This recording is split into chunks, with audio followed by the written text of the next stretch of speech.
Astra Abyssosk.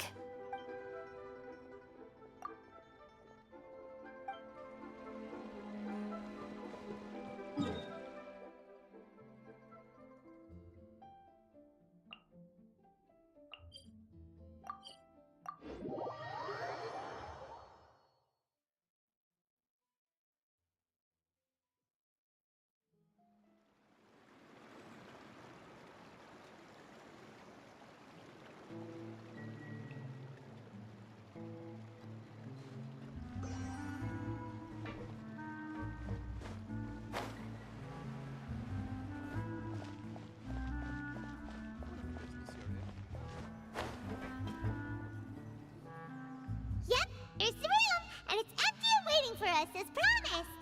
Navia is such a good person. Now that the serial disappearances case has been solved, no one's going to come after us for anything. Even without Silver standing guard, we can just completely relax. Why don't we stay and rest up here for a while? Even machines in Fontaine need to stop and recharge now and then. Oh, come on! This place isn't that bad. Besides, how often do we get to stay in an actual base? Oh, fine. Remember that detective story Paimon read before? Well, the author is about to release a new book, so Paimon wanted to buy it as soon as it came out and have a quiet place to read it.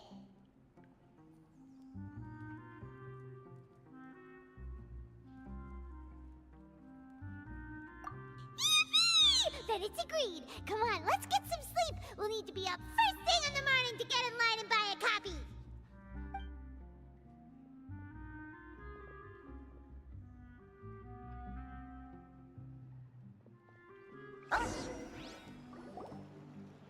Paimon didn't expect that style at all. Even though it's a detective novel, it's also like a social documentary. Whew. It's actually pretty good. No! Paimon just spends a bit more time sleeping than you, that's all. Excuse me, but do you know if the Traveler and Paimon are lodging here? Huh? Who are you? Paimon doesn't recall seeing you before. Wait, you're not here to give us trouble, are you? A blonde traveler and a chatty little fairy. Phew, looks like I found the place. Good thing I asked the Spina di Rosula. Seems they sent me the right way. Hey, what do you mean by chatty? Paimon's always careful not to talk too much. Most of the time, anyway. It's an honor to meet you both. I was sent from the Palais Mermonia. Monsieur Nourillet wishes to see you. It seems he has something important to discuss in person. Nourillet? He wants to see us again already? Huh. We talked so much the last time we met. Has something happened since then? I am not privy to the details. It would be best if you came to the Palais Mermonia and asked Monsieur Nourillet in person. If you say so, but Paimon has a bad feeling about this. Now that I've delivered the message, I'll take my leave. Thanks! We haven't left the room for a few days, so we'll head over once we've freshened up a bit.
standing there?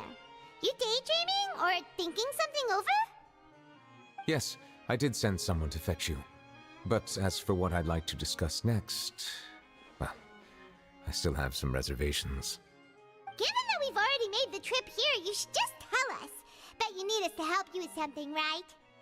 I do indeed have something I'd like to ask you to do. However, you should wait until after I tell you the details, then decide for yourselves whether you'd like to help or not.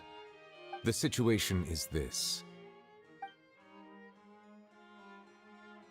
If I'm understanding you correctly, the Snezhnayan Harbinger known as the Knave has essentially requested a diplomatic meeting with you, correct? I heard that she was originally from Fontaine, but for her to suddenly arrive here and abruptly request such a meeting like this, I sincerely advise you to refuse her invitation outright.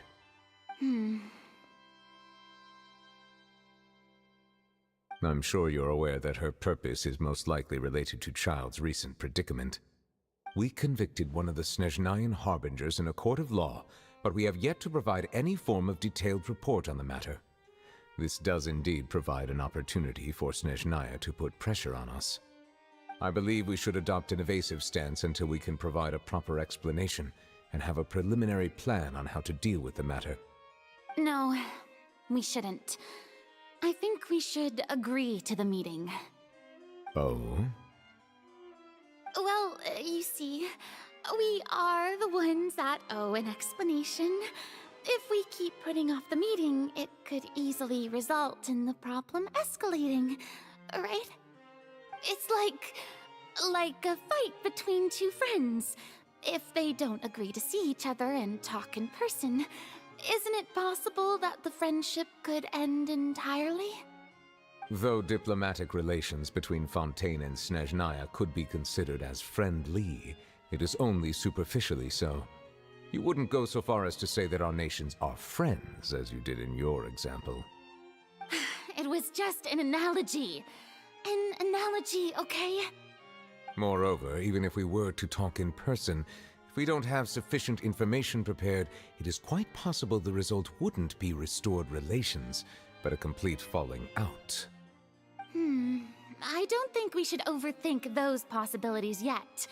Even if the logic of the divine is not immediately apparent, its wisdom will only be revealed with time. Besides, you'll be at the meeting. If any problems do pop up, you'll have no problem navigating them. I must clarify that interacting and communicating with people outside of court is not my cup of tea. It seems you think too much of me. But more importantly, when did I agree to join the meeting with you? You mean you won't come? No, that won't do. I can't go to the meeting alone. You have to accompany me. I must take you with me. Lady Farina, could there be something else regarding this matter that is being kept from me? No, not at all. Look, I am the Hydro-Archon of Fontaine, Focalor, the god of justice who is loved and adored by many. So I only hope that justice will be served in this matter. Don't overthink it. I'll go find someone to arrange the meeting.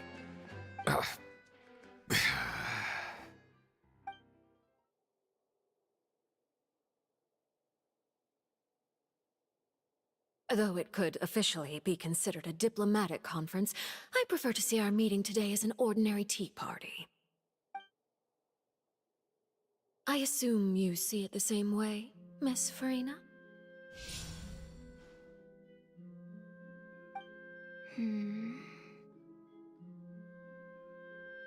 Lady Farina? Yes, that's right. Just like you said, a tea party. I should thank you for providing the pastries. They look delectable. To make this tea party even more lively, I've invited someone else to join us today. It's a pleasure to meet you, Monsieur Neuvillette. I was born in Fontaine, so naturally, there's no need to introduce the nation's revered Eudex to me. Hello. The pleasure is also mine. First, I would like to thank the two of you. I'm often away on business outside of Fontaine, and I'm told that the children of the House of the Hearth have been well taken care of by you. Oh, I'm not referring to when my children, Linny and Lynette, were falsely accused by you. Please don't misunderstand. The children of the House of the Hearth are often misunderstood, perhaps due to the reputation of the Fatui. There's no getting around that. All I meant to say is that Fontaine has been stable in recent years. The people are well off and the children lead happy, fulfilled lives. That is something truly worth cherishing, and no one wishes to disrupt such peace. Now then, you have come regarding the matter of child, correct? Well, yes. It appears the ever-busy Iudex Neuvillette doesn't wish to waste time with diplomatic pleasantries, and hopes that we can get straight to the point of our talk. Yes, as you surmised, understanding Child's situation is indeed one of the goals of this trip. As we are both diplomats from Snezhnaya, as well as Fatui harbingers, Child and I have always been colleagues. Were anything to happen in Fontaine, each of us would serve as the other's attorney to resolve the issue. So now, in my capacity as his attorney, I request that Child be turned over to Snezhnaya. We have a responsibility to cooperate with Fontaine and resolve what has happened to him together. The rules governing attorneys only apply before a trial has concluded. Since a verdict has already been rendered, we see the case as settled. I apologize for being unable to grant your request. An outright refusal. Very well. I respect all the rules of Fontaine's courts, just as I respect you as Chief Justice. Okay, why don't we back up a step? You don't need to transfer Child to us. I only request to enter the fortress of Meripede to see Child and confirm his condition. It's not like you couldn't even manage to fulfill a simple request like that. Right, Miss Farina? About that. The fortress of Meripede has always been completely autonomous. Even we have no authority to interfere there, and diplomatic issues do not suffice as an excuse. However, if you absolutely must confirm the situation of the Harbinger, I have a proposal.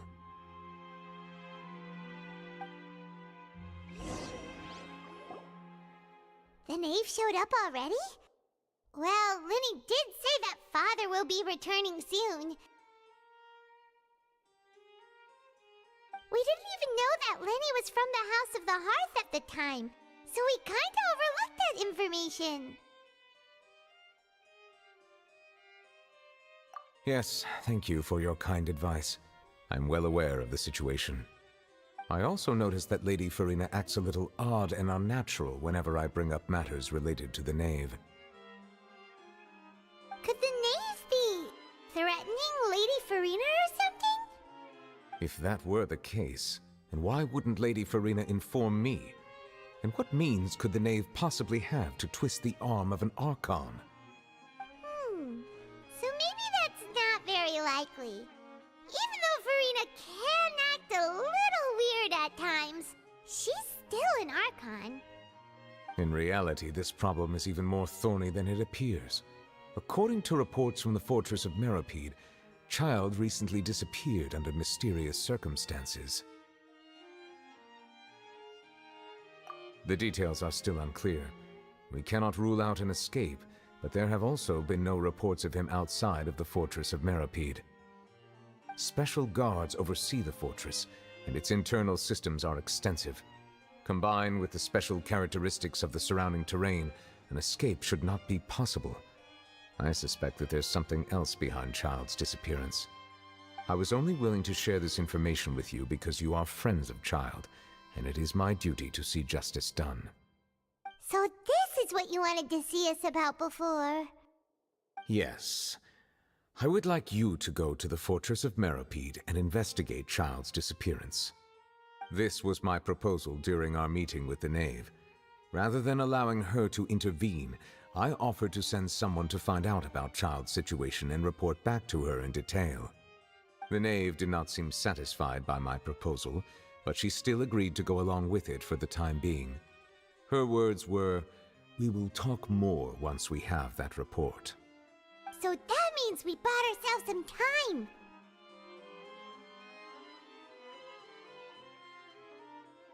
Firstly, you're already acquainted with Child. Your eyes may discern relevant details there that others would miss. And secondly, is the consideration of the unique nature of the Fortress of Meripede. Isn't it just Fontaine's prison? I would not define it so crudely. The Fortress of Meripede is not affiliated with the court system of Fontaine on paper. It has always existed as an autonomous entity. Early in Fontaine's history, criminals were punished with exile, not imprisonment. Even today, sentences against convicted criminals still include exile, just as before. The Fortress of Meripede may seem like a prison, but it should in fact be regarded as a gathering place for exiles. All we do is dispatch guards to keep watch and help maintain security, but we have no right to get involved with any other matters. Although I do have a personal relationship with the administrator there, neither myself nor the courts have the right to be directly involved with the investigation, no matter how serious the grounds. Oh, Paimon gets it now. That's why you need us to conduct our own investigation as a third party, right? Correct. I will arrange false charges against you so that you may secretly investigate inside the fortress during your detention. This will save us a lot of unnecessary trouble. So, are you two willing to accept my proposal? Yeah, no matter how you look at it, it seems we're the best choice. Alright, we hereby accept this difficult task. Reluctantly. You two have my sincere thanks. This matter is of critical importance to Fontaine's current situation. Also, I hope that both of you can keep this operation a secret. We will rendezvous at the Fortress of Meripede's entrance on Erinius once you've prepared yourselves. I will arrange for someone to take you inside. Prepared ourselves? Is there something we need to prepare? Perhaps you could enjoy a good meal and have a nice bath. I'm afraid that living conditions inside the fortress are nothing like those on the outside world. Oh, right! Even though we'll be there on trumped-up charges, we'll be in prison for real. On second thought, is it too late to back out?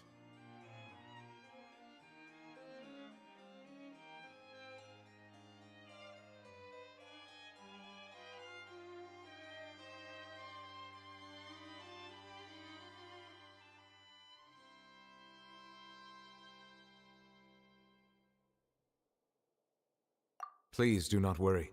Since you are sacrificing both your time and quality of life for the sake of delivering this report, you will be compensated according to the highest standards permitted to legal staff, regardless of the outcome. Now that's more like it! Come on, traveler, let's go eat the best meal we can find! We'll eat so much that we won't need to eat another meal for a whole month! Your treat! Are you leaving now? In that case, please take this cake as a token of my personal gratitude.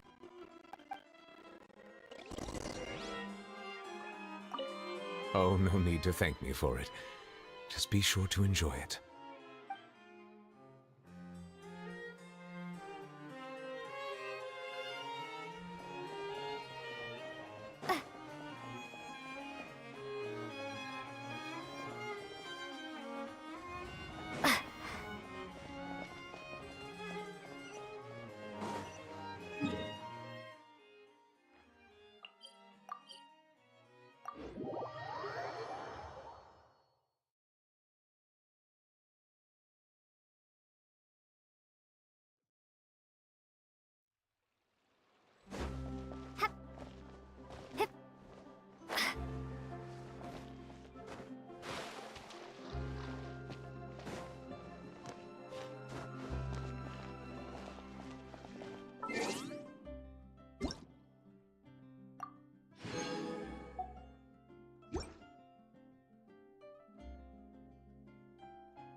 That cake was pretty good. But as soon as Paimon remembered that we were about to go to prison, Paimon's stomach suddenly became completely empty.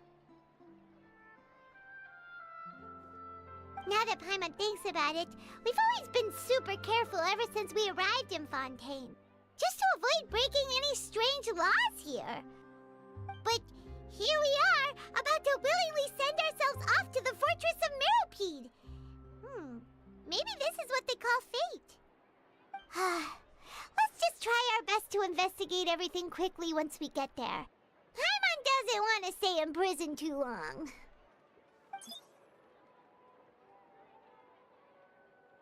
Oh, what is that I hear? Is it the taste of a breaking story?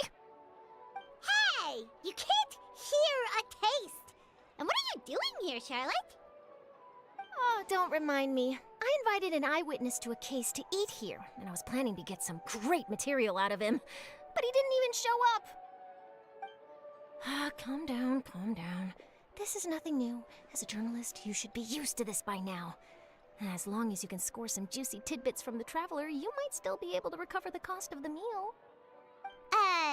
You know we can still hear you, Charlotte. Never mind. It's nothing. I just heard you mention the Fortress of Meropide. You didn't commit a crime, did you? Please tell me all about it. No way! We would never! We're just going there to...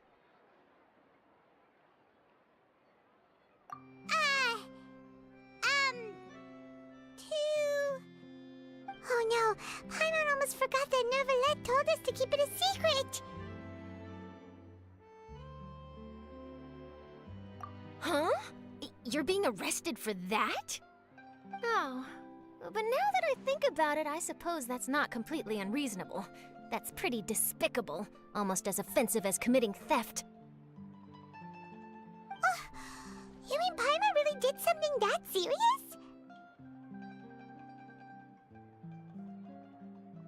Sorry, Paimon really messed up. Well, in that case, it's nothing particularly newsworthy after all. Oh, how disappointing. All right, there's still a chance. Since you're going to be at the Fortress of Meropide, would you be willing to help me gather some material for a story? About that, Paimon doesn't think we'll have any time. Oh, it's nothing difficult. All you have to do is think of a way to get some time face-to-face with the warden of the fortress. He was awarded the honorary title of Duke in Fontaine. Sounds really cool, huh? Only those who have made significant contributions to the nation have been conferred this title. It's incredibly rare. On top of that, the Fortress of Meropide has never been under the jurisdiction of the courts. Practically nobody, including journalists like me, knows anything about the person in charge there. Oh, if I could write an exclusive article about him, I bet it would sell a boatload of papers. You make it sound easy, but it really depends. Of course, I wouldn't ask you to do it for free, so this meal is on me. All right, you got a deal. We'll do anything you want. Then it's settled. The food should be here any second, right? Huh? Wait, just how much did you order?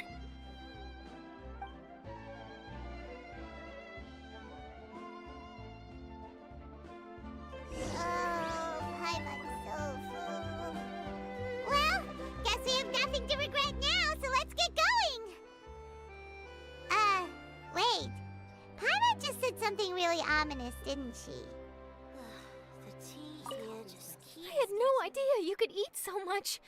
That didn't go according to plan. Please, please, don't forget about the material for my news article.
You have come just as promised.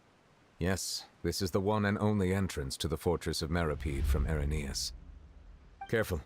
You may want to step back a bit. Whoa! So you have to go down from here? Is the prison underwater? Utilizing both the barrier of the water as well as the fear humans have of the depths, the fortress of Meripede is naturally the perfect place to confine and guard criminals. But do not worry. It is not nearly as frightening inside as you may think. You will see for yourselves once you are down there. Paimon hopes you're right. Don't know about you, but just thinking about being at the bottom of the sea like that gives Paimon the heebie-jeebies. Oh, and there's one more thing. I mentioned that I have had personal dealings with the administrator of the fortress, Writhsley. He's a very shrewd fellow. Yeah, we heard about him too. He's that Duke, right? Correct. He is the highest-ranking manager of the underwater prison. Even though you are going there to investigate at my behest, it would behoove you to avoid any confrontation with him or any of his subordinates. The Duke rarely ever leaves the fortress of Meripede, but that does not mean he is not privy to all that is happening inside and outside the fortress. He is quiet, but not unaware, so please bear that in mind.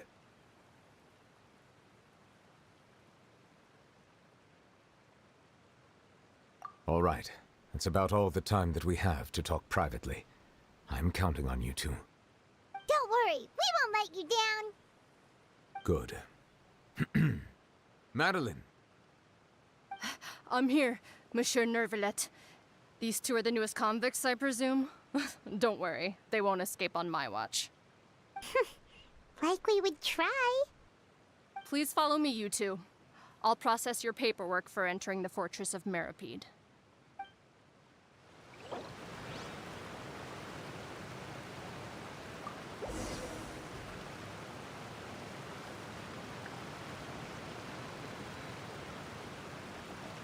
Lightning flash!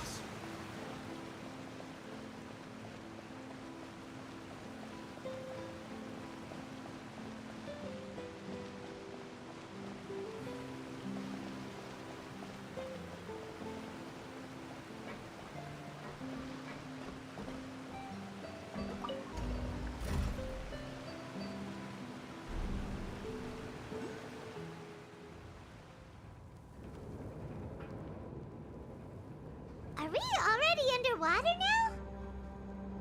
Huh. So this is what it feels like to be a criminal in Fontaine. You two seem to be taking this pretty well. It's rare to see convicts in such a good mood.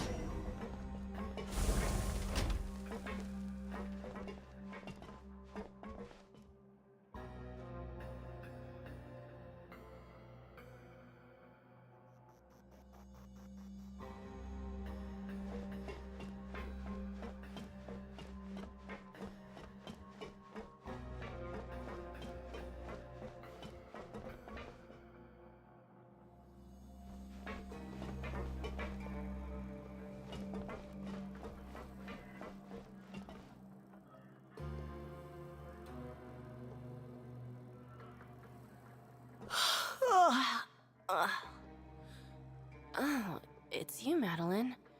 Why'd they make you make the trip down here today? Monsieur Nervalet personally requested I escort these two convicts. I suppose he was concerned others might not be up to the task. Well now, aren't you the lucky one? Must be nice to be on good terms with the big shots like the Chief Justice. The only people I get to see every day are the new inmates. Well, have you tried service with a smile? Who knows, it might help your professional reputation. Yeah, right. As if. Every criminal comes through here looking miserable. How can I smile with such a toxic work environment? And even if I did smile at them, the convicts would probably just think that I'm some freak getting some kind of twisted enjoyment from their pain.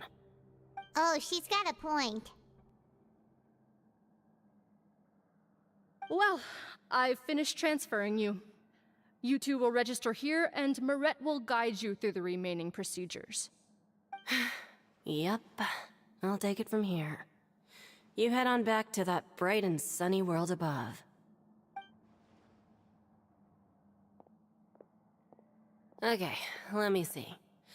You are the Traveler and Paimon, correct?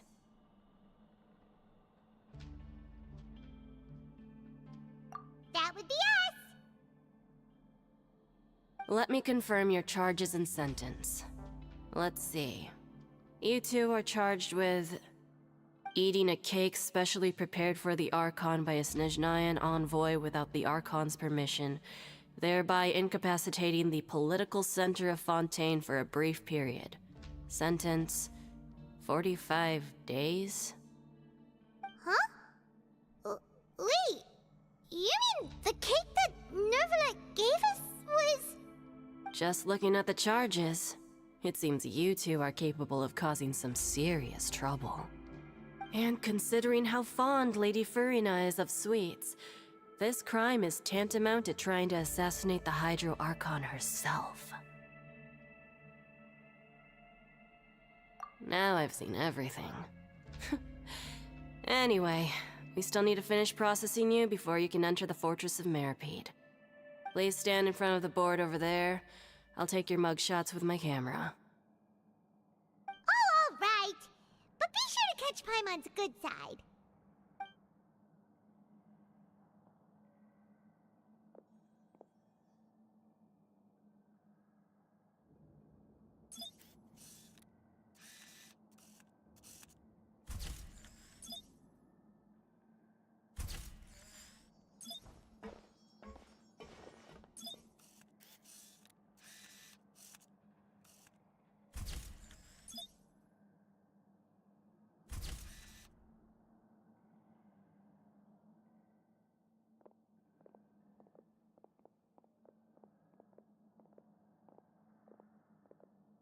And we're done. Thank you for your cooperation. Next, someone will be along to guide you inside the fortress. Please be sure to cherish this opportunity for rebirth. Huh? Rebirth? Isn't that a little much? We're only gonna be here for 45 days! You two are the new inmates, right? Follow me. Oh, okay! Paimon is Paimon and this is the Traveler! Save it. Not like I'll remember your names. Move it.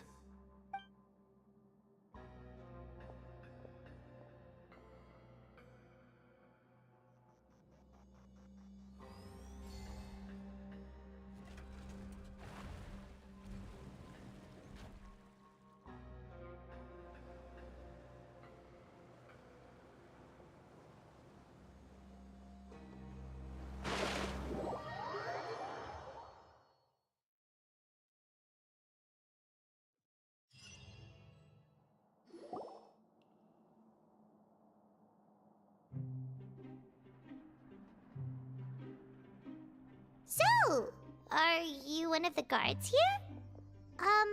Is there anything we should be careful of while we're here?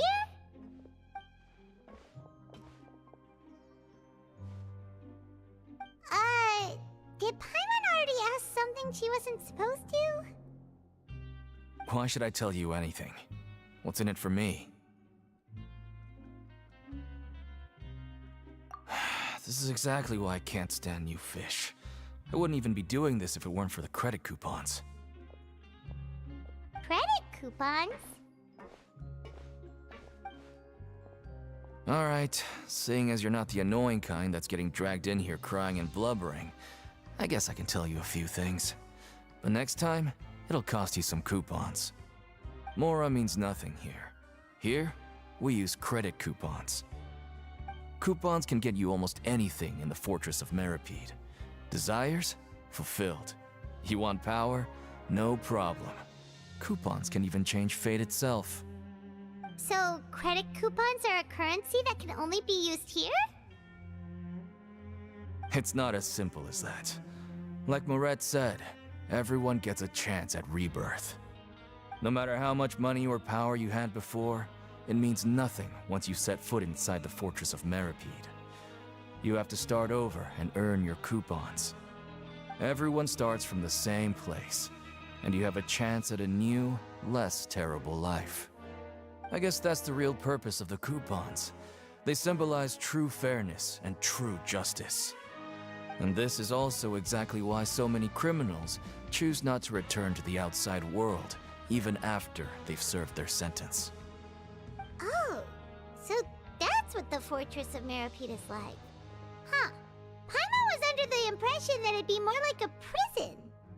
It certainly ain't all sunshine and roses here, but it's also not the worst place to be. You'd better take a good look at the scenery now. It'll be the last chance you get for a while. After being away from the sunlight for so long, even the terrifying depths of the sea start to feel like home. It just stops feeling oppressive, you know?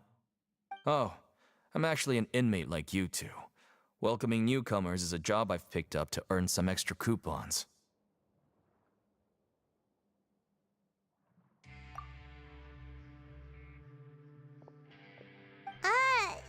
Why aren't you answering us again?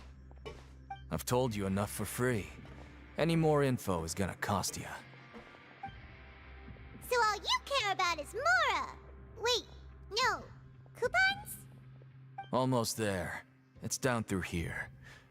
Your turn to give it a try.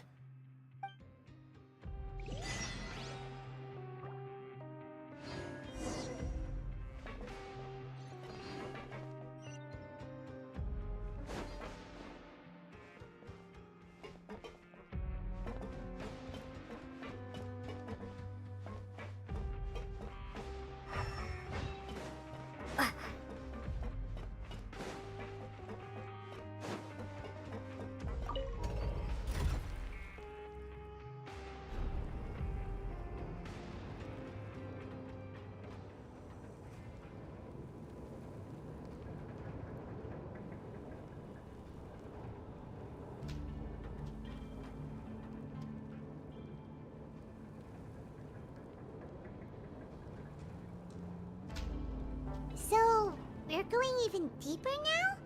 Just how deep down are we? It's like a metaphor for your previous life, isn't it? Our lives weren't that bad.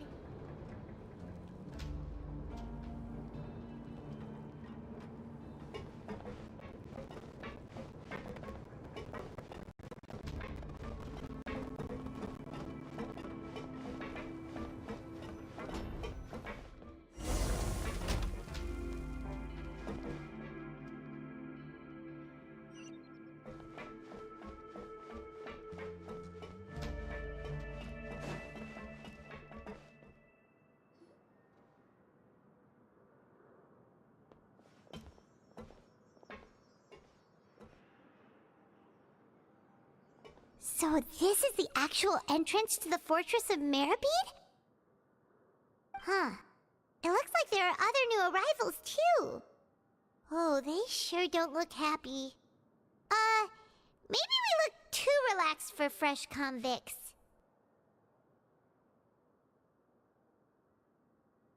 Oh, right. We're on someone else's territory now. We need to think of a good way to act like criminals to get by. If we're discovered, even Neuvillette might not be able to rescue us.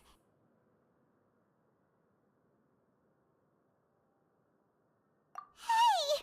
Don't scare Paimon! Oh, Paimon's not ready for all this! Look, I don't really know you, and I have no idea what kind of crime you committed, but... You wouldn't have happened to anger someone important, did you? Someone important?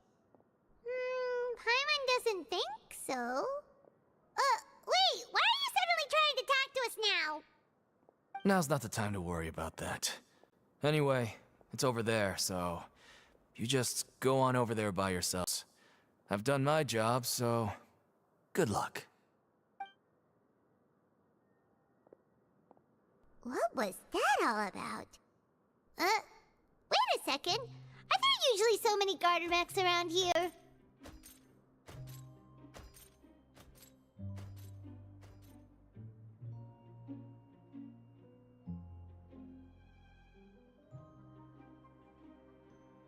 They're already onto us?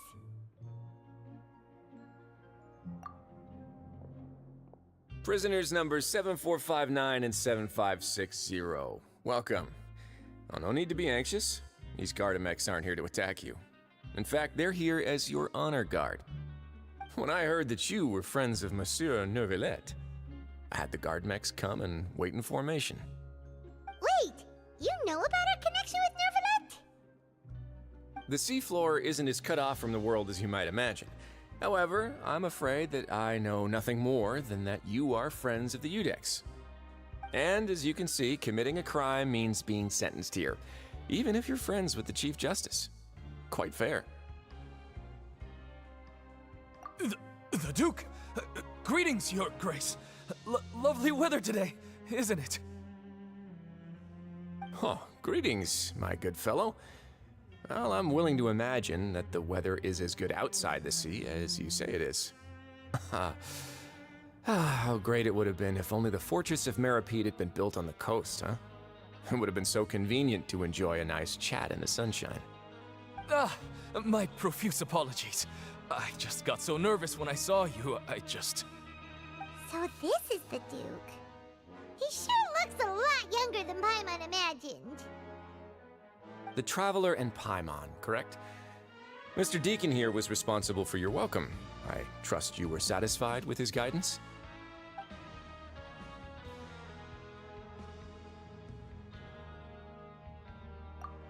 Outstanding. Well, Deacon, I recall we discussed fate during our last work meeting, I believe that fate will reward all those who take every aspect of their work in life seriously. When you return to your bunk, you'll find the guards have issued some extra credit coupons to you. Oh, thank you. Thank you, Your Grace. Oh, and you too. I can't believe you gave me such praise. If you need anything in the future, anything, please, come find me anytime. No credit coupons necessary. Well, I believe that concludes the introductions. We've already taken enough time here. Deacon, if you would. Yes, Your Grace. I'll take my leave now.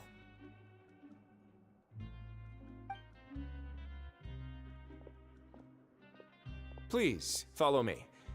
To make you feel more welcome, I'll show you around the various facilities of the Fortress of Meripede. I hope it'll help you adjust to life here. He's going to personally give us a cure? Huh. Paimon can't figure out what this guy's thinking at all. No wonder Charlotte's so interested in him. He's one of those mysterious types.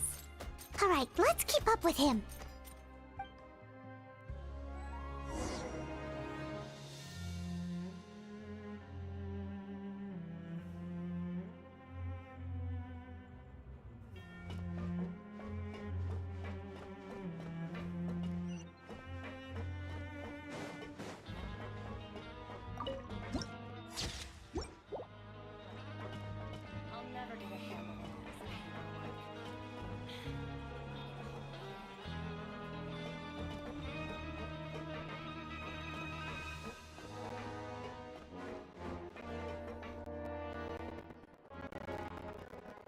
There's no need to be so reserved. The label of criminal is nothing but one of many identities, and being criminally inclined here at the Fortress is just one of many ways to survive. Is it really okay for the Warden to think like that? We're real criminals, you know. What if we're too difficult to handle? Well, then maybe you'll be able to carve out a name and a place for yourselves in this underwater world, But before you go in swinging, please remember that in the Fortress of Meripede, it's better to not cause trouble for yourself or for the guards. Now, we've arrived at a very important place, the Coupon Cafeteria. You can come here and claim one welfare meal each day. Welfare meal? You mean it doesn't cost anything? That's right. Criminals are essential to Fortress operations, so we must guarantee that they at least have the basic means to survive.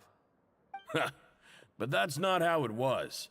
Back in the day, it cost you credit coupons just to get a cup of water here. For fish like you who just arrived with nothing, you'd have to go to work hungry until you earned enough coupons to eat. It was only after His Grace became the administrator that we got the free meal rule. Now everyone gets a square meal every day, even no good slackers who've never picked up a wrench in their whole lives. Nobody starves to death here. In the Fortress of Meripede, credit coupons are the only currency, and everything must be purchased. In some sense, you could say using the coupons is a form of trade. But trade is always conducted by people. So if we want trade here to prosper, we need everyone to work hard and live their lives. If nobody could even afford a meal, then the whole fortress would be up in arms. And that would only make things more difficult for me.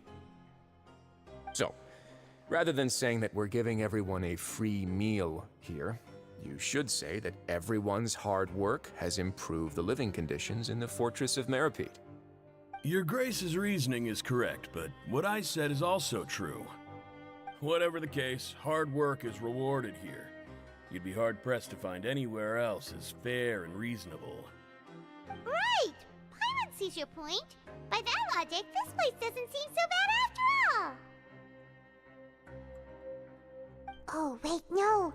We shouldn't drop our guard so quickly. But it seems the inmates really respect the Duke because of his attitude, right? We should still try to verify the truth with our own eyes. Let's continue this way.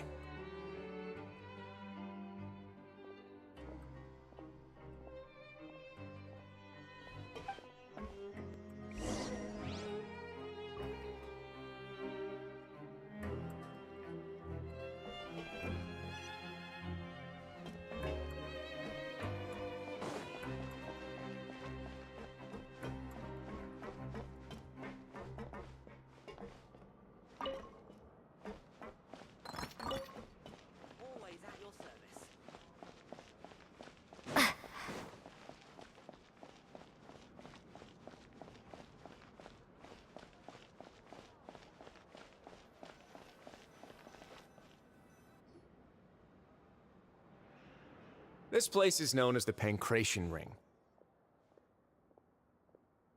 Sometimes we have criminals who have more energy than they know what to do with. Their daily work alone isn't enough of an outlet for them. So, instead of leaving them to their own devices, we've provided them with this dedicated venue. This way, nobody will get involved unless they want to be. Pancration matches? And you can earn extra coupons? Oh, what do you think, Traveler? Interested? But I must warn you that your sentence will be extended if you fail to restrain yourself and end up seriously injuring or killing your opponent. So, did you set this place up too? No, actually. I just granted approval for the organizer to use this area to build the ring, and I collect a portion of the proceeds in return. Of course, the fees are also quite useful. Oh. Do you mind if we ask what they're used for? Sure. Ensuring personal safety, maintaining the arena, and resolving any conflicts that arise. Why? Are you interested in how to manage a pancration ring? Oh, no. Paimon was just wondering if that's how you paid for everyone's welfare meals.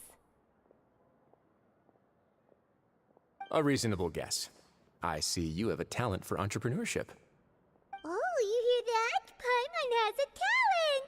So we can start a business here? That is something you can discuss between yourselves later. Let's move on for now.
Your Grace. Good morning. I mean, good afternoon. No, wait, what time is it again? What time indeed? Time waits for no one, so it's best to keep an eye on it. My apologies, Your Grace. Jeez, that guy's so nervous he almost forgot to breathe. Sorry, forgive my manners. These are the dormitories, which is where inmates sleep. The guards will inform you where your bunk is later. In the Fortress of Meripede, criminals usually spend most of their time in either the production zone or the sleeping areas. The production zone? What does it produce? Is that where we'll be working? Not necessarily. Though working in the production zone is the most reliable way to earn credit coupons. If you have other skills, you can skip your shifts to earn them in other ways. Wow. Wait, you're the manager of this place, and you're just telling us to our faces that it's okay to skip work? The fact that the Fortress of Meripede has continued operating completely autonomously is proof enough that most people are willing to work honestly and earn a stable income. As for what we produce, many of the clockwork machines seen all over Fontaine originate from our workshop. Therefore, the Fortress of Meripede is not only a place where criminals serve their sentences, but also a giant machine factory. There's no need for me to get into specifics about the production process now. You'll experience it all firsthand when you report for work tomorrow.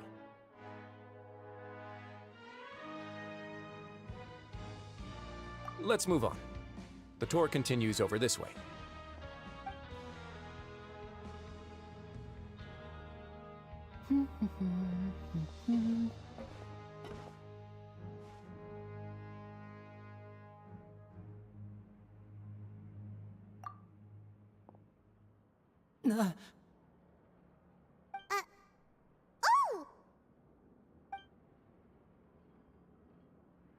Oh!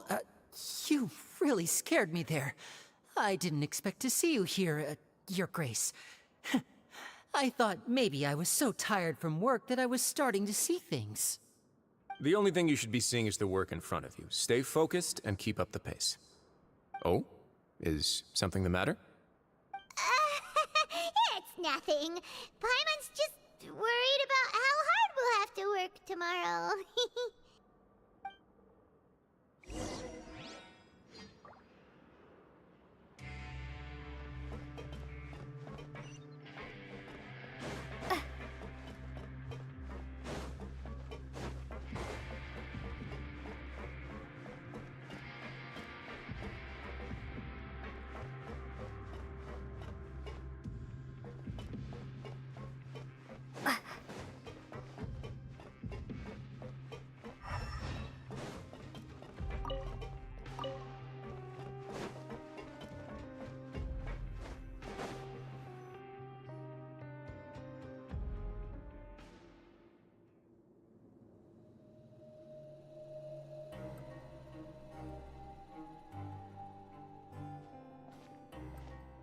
Your Grace?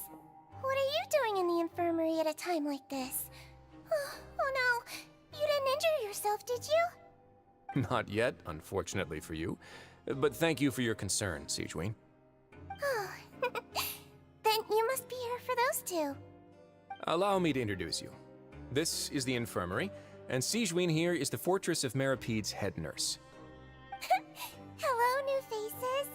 They call me the head nurse, but I actually handle all the nurse-related work all by myself down here.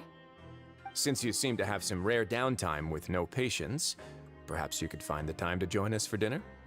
Oh, then these two must be some important convicts. Sure, I'll join the welcome party. Thank you. Your presence will be the pièce de résistance for today's tour.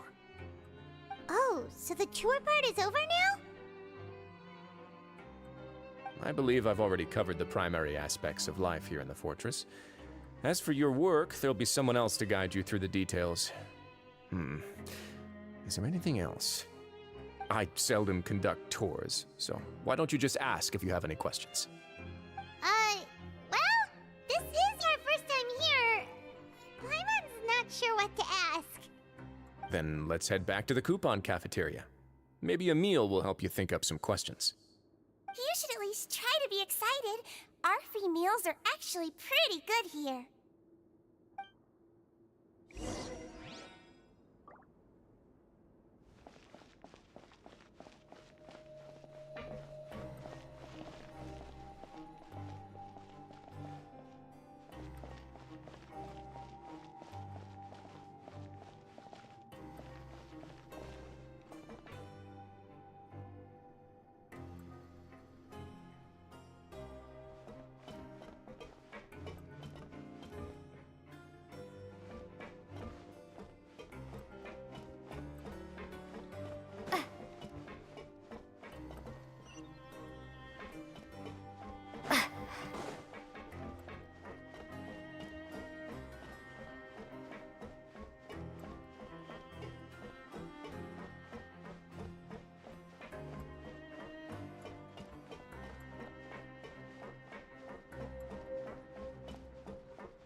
What do you think of the food? Does it meet your expectations? Wow, it looks delicious! Neverlet made it sound like living conditions in the Fortress of Meripede wasn't very good. Who would have guessed that criminals get to eat tasty food like this every day? Oh, isn't that the meal box that only super lucky people manage to draw? Seems like you two are quite fortunate. It actually has nothing to do with luck in this case. I had a word with Walsey, so you didn't have to draw lots like everyone else. Oh, you mean the meals are random? Yes, what you get to eat depends completely on your luck. You could say that it's a distasteful little game that Chef Walsey likes to play here in the cafeteria. Paimon knew it! If criminals got to eat tasty food like this every meal, the crime rate in Fontaine would skyrocket for sure! Excuse me, did I hear you mention Nervulette just now? I've been wondering how he's doing. Is he busy with work? Has he been taking care of his health? He seems healthy no matter how you look at him. But he works so hard all the time, so it must be really tiring. Sounds like he hasn't changed a bit. Looks like you can stop worrying so much, Sigewinne. Oh, that's good. But I still feel like it's been too long since I've heard any news about him. No news is good news. Maybe next time I've got something to discuss with him, I can invite you to accompany us. But isn't the Fortress of Meripede independent from Fontaine's court system? What do you two have to discuss?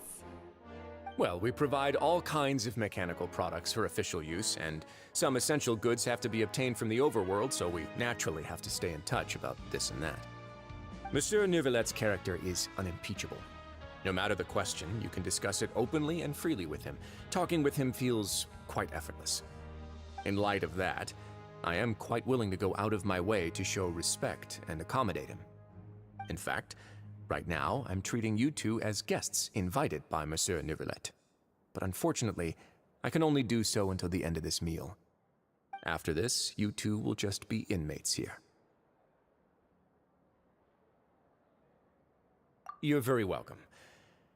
Well, your new life awaits.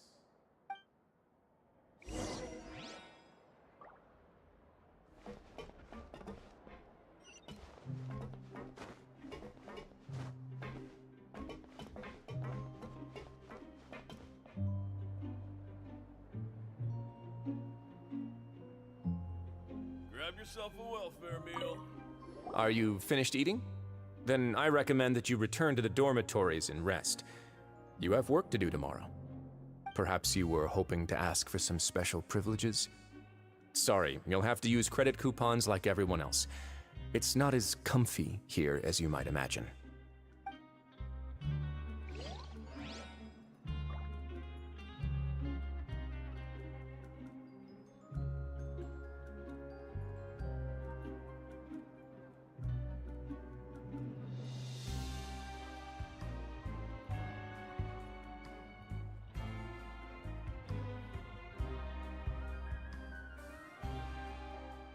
Grab yourself a welfare meal.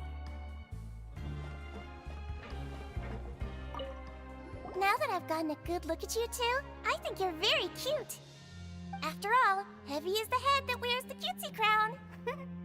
I guess I just want to say, just take care of yourself and don't get hurt.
The Traveler and Paimon, right? Listen up. As new inmates, the only thing you need to worry about is what to do and when to do it. Don't make any extra trouble for yourself. Your bunks are right over there. Follow me.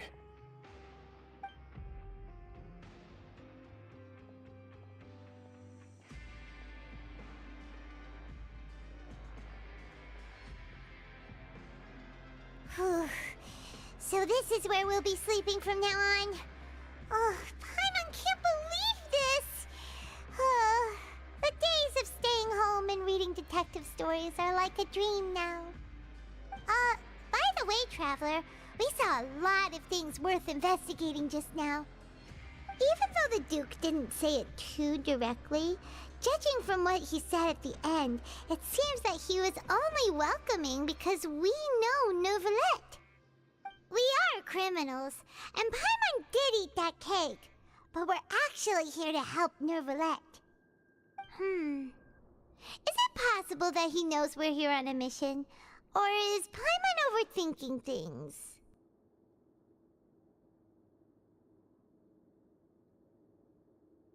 Yeah, Paimon thinks so too. He probably knew why we came here from the very beginning and intentionally wanted to send us a message. Maybe something like, "Hey, I have my eyes on you, so don't try anything funny." Yeah, you're right. It's not like we can go back to Neuvillette empty-handed and say, "The dude looks scary, so we gave up." And besides, the Duke said that he was willing to go out of his way to show respect for Nervalette, right? So, we at least need to try. But Paimon hasn't gotten a clue where we should start our investigation. You mean... Yeah, that's what Paimon was thinking too! Paimon almost spilled the beans when we ran into him. Fortunately, based on his attitude, it looks like the Duke sees Linny as just another inmate. We worked so hard to help clear Linny and Lynette's names, and yet we turn around and BAM! He's in prison anyway! Oh, right! Linny and Lynette are from the House of the Hearth. They work for the Knave, so they could be here to investigate too! Huh? Oh, it's a card! Paimon didn't notice it earlier. It looks like a magician's prop. Lenny must have left it here. He's in prison and still doing his little tricks, huh? Let Paimon have a look. It was nice to bump into you again. Let's catch up in the production zone tomorrow. Tigil nyo na yan. Tama What in na. the world? It's written like he's greeting a buddy on the street. Paimon thought he'd write something important. If you say so, we can ask him what's going on tomorrow. Let's get some rest now.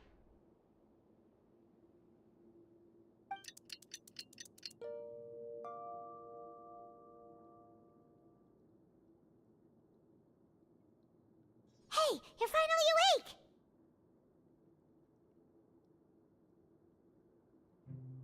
Well, it's Paimon's first day as a prisoner.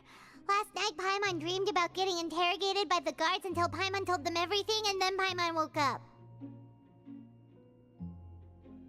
Hey, come on! It's just a dream, okay? Paimon wouldn't really squeal. Maybe. Hey, lazy bones! What are you still doing here? If you don't want to starve, then get yourselves over to the production zone. Sorry! We're going right away!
Ah, you must be the catch of the day.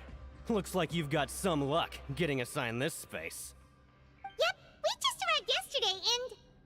Don't interrupt me when I'm speaking! Yes, sir. Listen carefully to my instructions. I don't want any mishaps. Every machine here is worth more than the both of you. Working around these machines can be very dangerous. Do your job well, and you can eat in the cafeteria after your shift. Get sloppy, and you dine in the infirmary. Anyway, the Fortress of Meropide doesn't want to lose a single one of its machines. And it also doesn't want to waste the production potential of any inmate. You got that? Got it. Your job is to use the machine over there to process widgets. Watch carefully, and make sure you step on the pedal at the right time. If the machine gets jammed, then give it a little maintenance with your fist. Here, take this. Bring me the processed widgets, and I'll give you some credit coupons in exchange.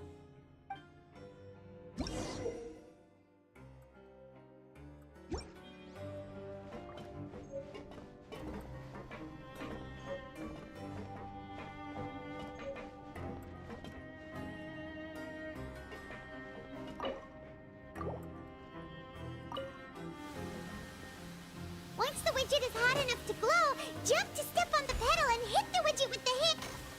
So if the machine gets jammed, you just need to attack it to fix the problem.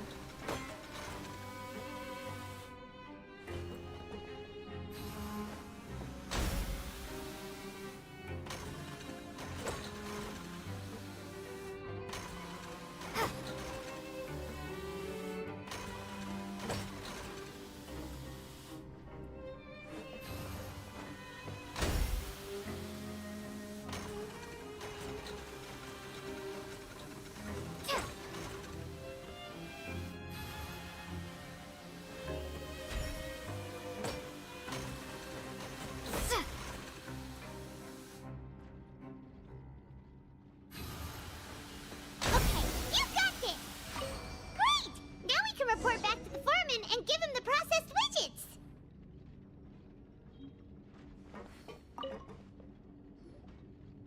Huh. This one is tolerable. Though, since the processing is done by machine, the product is all pretty much the same anyway. Alright, I'll pass you for now. And we'll count up how many credit coupons you've earned.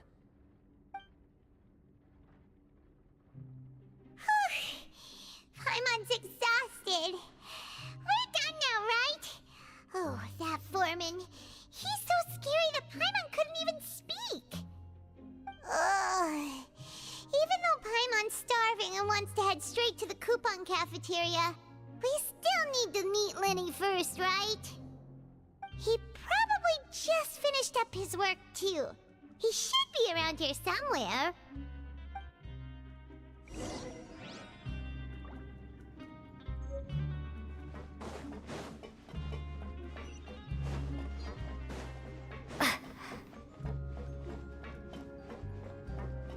Lenny? Mr. Magician? Where are you? Oh, this had better not be some disappearing act. He doesn't seem to be around here. Let's try looking somewhere else.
Hey, over here. Oh, you scared Paimon! How did you appear out of nowhere like that? Oh, you scare so easily now? Is there something worrying you these days? Oh, you little... The only thing we're worried about was trying to find you. Sorry. Come over here and keep it down.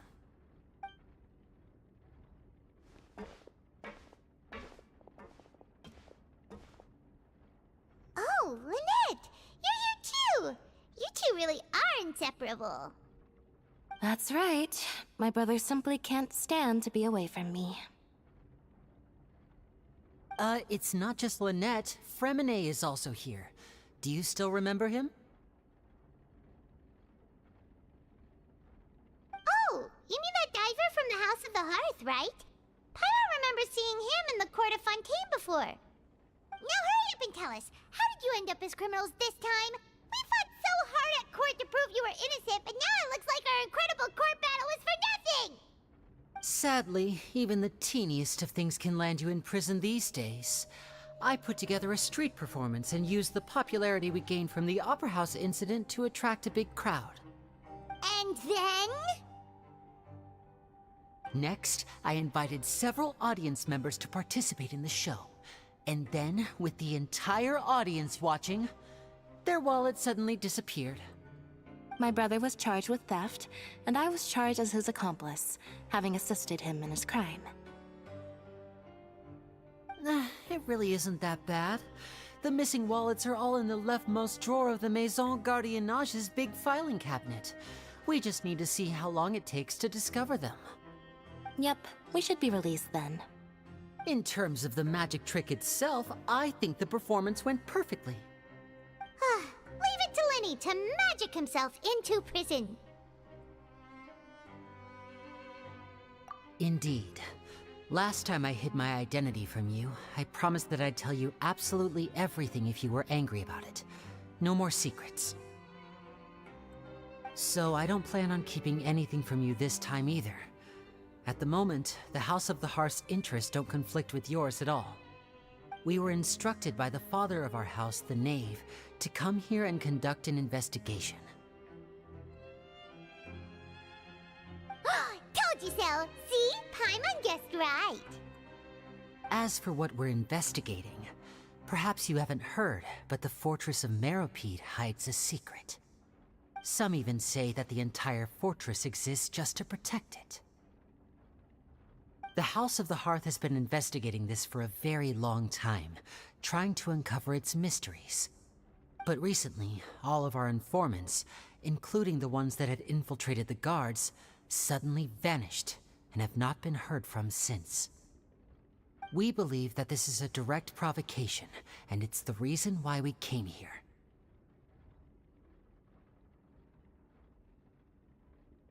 Father has somehow managed to confirm that Focalors does not have Fontaine's gnosis. Huh? How did she manage to learn information that important? Father has her ways. Many of them are beyond our imagination, and we've never had the chance to see her at work. But we trust her conclusions. It was this information that led us to suspect that Fontaine's gnosis might be in the fortress of Meropide and is related to that secret. So it's all about the Gnosis again. Well, that's about it from our side. How about you two? Did Monsieur Nervulette send you here? Bingo! The Knave has been applying a lot of pressure. She wants to know what happened to Child, so we came here to investigate. Traveler, are we allowed to tell them? You don't need to worry too much about that. She's just asking for a report on Master Child's predicament as a means of pressuring you. Father used the situation as a pretext to negotiate with two high-ranking officials in the court of Fontaine. She actually just wants to be able to make concessions on this matter for gains elsewhere, almost like a bargaining chip. Sometimes you need an excuse to do things you otherwise couldn't. And a harbinger is more valuable than you might imagine. Of course, it's not a complete farce. If we do manage to find out what happened to Master Child too, then diplomatic relations with Fontaine could improve, and Snezhnaya might even be able to adjust its stance a bit. Is it just Paimon, or does it feel like we're the only ones who actually care about Child's situation? The relationship between the Harbingers must be as bad as ever. I wouldn't go that far. Father just has different standards than we do when it comes to what can be sacrificed for an advantage. By the way, I have a suggestion.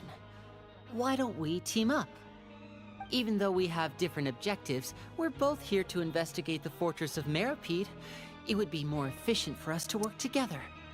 As you know, the House of the Hearth has many reasons to seek Gnosis, but our highest priority remains resolving the prophesized crisis. You can trust us on that. See, I told you. Is that so? Sure enough, it won't be easy to convince them to cooperate with us. Lenny seems to be thinking pretty hard about something. Of course he is. Lenny has been looking forward to a chance to reach an understanding with you ever since last we met. Or, I should say, we were really looking forward to teaming up with you this time. Lynette, just tell them everything, why don't you? It's okay to open up a little.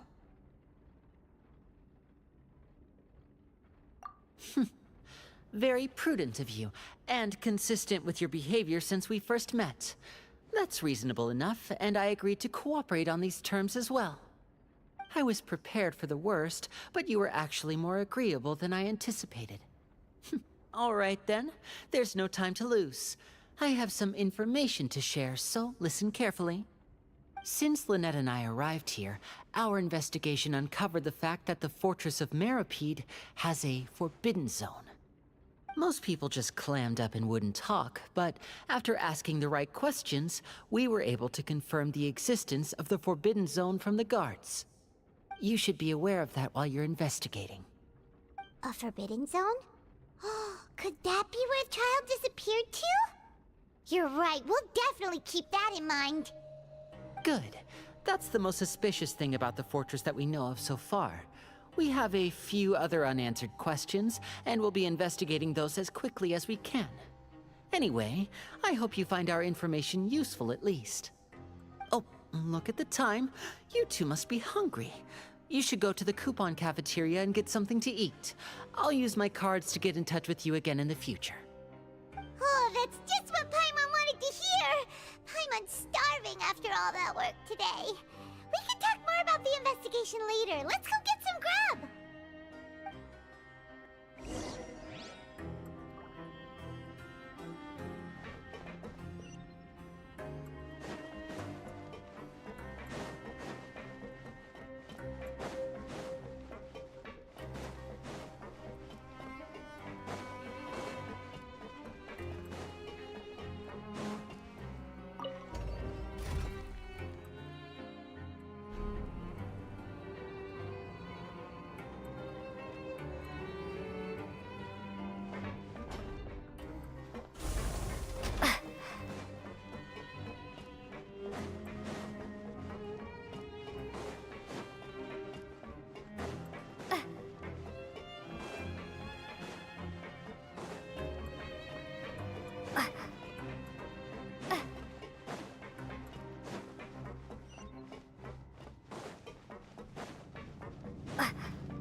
wasn't kidding.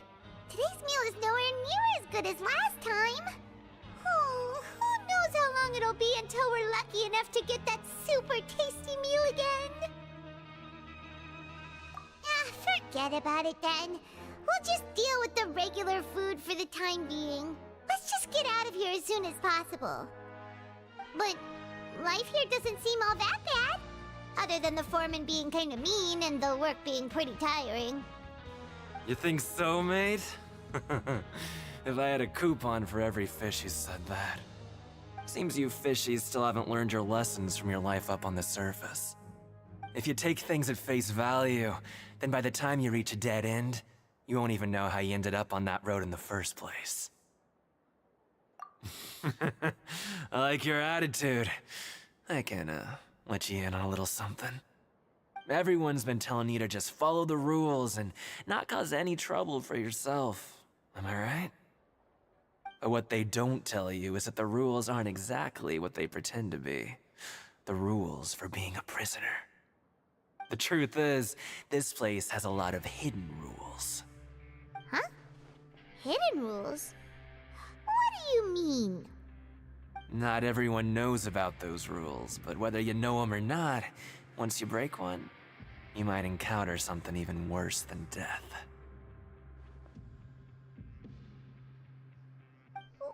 Really? Oh, now you're really scaring poor Paimon. Don't joke around like that! Of course. And I'd say that just disappearing would be one of the better outcomes. Oh, you mean that if there really are hidden rules, then Child's disappearance might have something to do with that? In that case, would you tell us some hidden rules? We definitely want to avoid breaking them. Come on, mate. This is valuable information. The difference between life and death. Do you really think you can just ask and I would tell you? Paimon understands, but we don't have many credit coupons yet. Yeah, I know. Not like I'm going anywhere. Just come talk to me after you've saved enough. Moreover, you're new fish, freshly caught, and completely out of your element. What'd be the point in even telling you anything before you've gotten a handle on your new lives? Come and find me once you've been here longer. I'm usually around the rag and bone shop. Just call me V-Doc. Bye-bye now.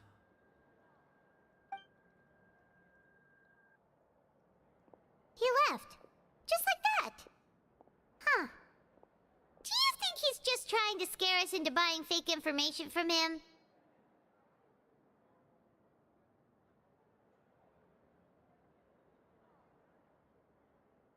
Yeah. It might be a good place to start in our investigation. Hidden rules, huh? But, like he said, we don't have any coupons, and we're still not familiar with this place. Oh, there's nothing we can do about it now. Ah! We were so busy talking, we almost forgot to eat. Even if it's not the best, it's probably better while it's warm. Come on, dig in before it gets cold.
guards that our shift is set for every morning, and we're free to do whatever we want all afternoon.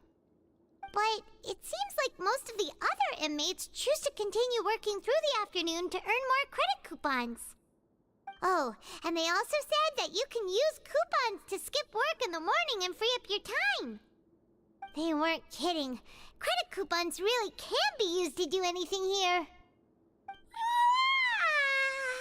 Paimon's so tired. And we'll need to wake up and go to work in the morning. Without any credit coupons, it's not like we can really do anything else. Nighty-night, Traveler. Paimon hopes we can keep making progress on our investigation tomorrow.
What's wrong?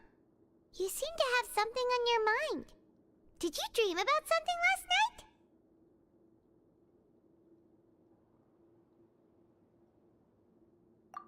Is that even possible?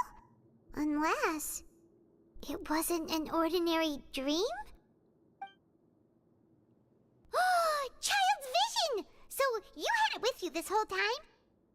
Maybe the vision connected child's consciousness to yours. And our investigation has its first major breakthrough! Good thing you brought the vision with you here. So what did you see in the dream? Do you know where child went? Huh. Okay. Well, hopefully it'll be a bit more helpful in the future. What's more important now is that it's the start of another new day as prisoners. Let's do our best to earn more credit coupons. What's the plan for today? Let's go! It's time to start working. If that guard Fielding catches us skulking about, he's sure to give us an earful.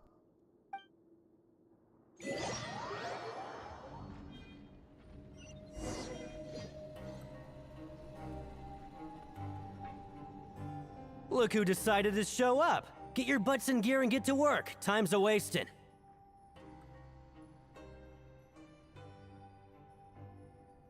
Good, here you go. Remember to give me the widget once you've finished processing it.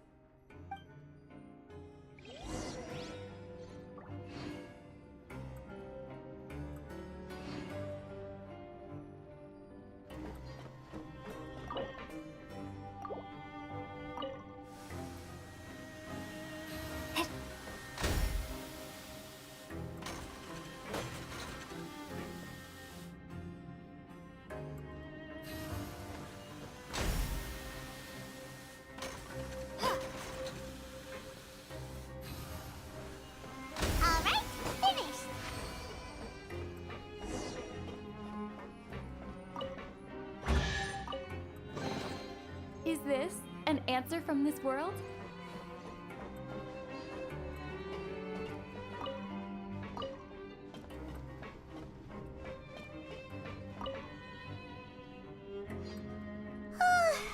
Paimon's beat.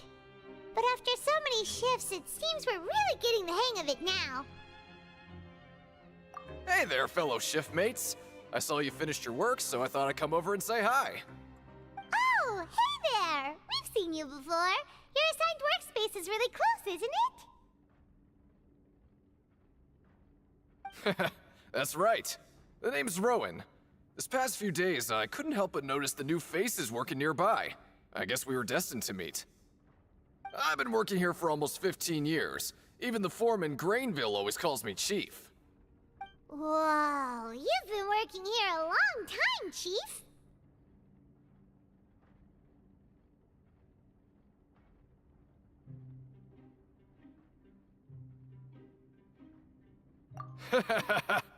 If there's anything you'd like to know, just ask me. I know the work here in the production zone better than the back of my hand. All right, Chief. We'll be sure to come to you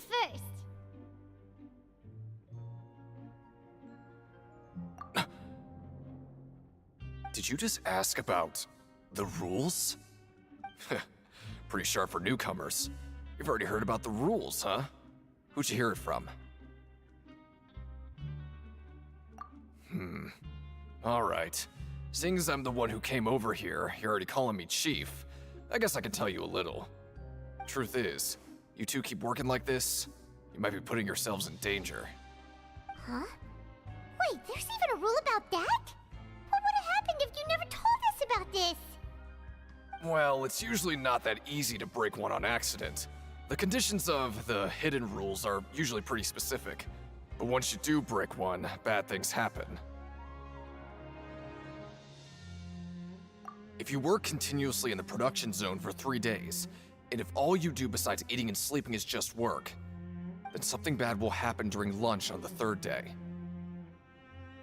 Huh? Like what? Oh, don't scare Paimon! If I knew that, then I wouldn't be standing here talking to you, now would I? You mean, even you have never tried working 3 days like that before? There's actually a legend about this rule. They say that there was a worker who worked way harder than me. He was both efficient and eager on the job, and most other workers couldn't hold a candle to him. One time, he tried to test his limits and worked as long as he could. Then during lunch on the 3rd day, he disappeared into thin air, as if he'd evaporated. Later, some people went and asked some of his past friends about him, but they said, never heard of the guy. What the? How could that happen? Unfortunately, we were assigned different production zones. I never saw for myself what he looked like. Wait, are you thinking that it was...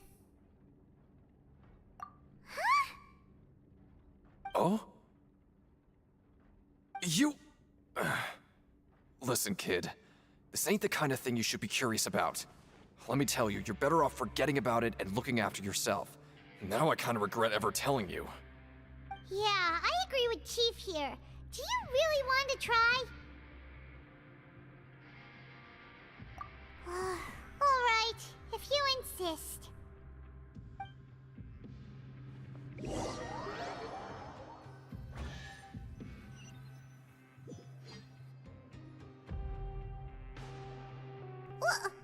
What is this garbage? Ooh, it looks disgusting! Oh, Paimon misses your cooking now.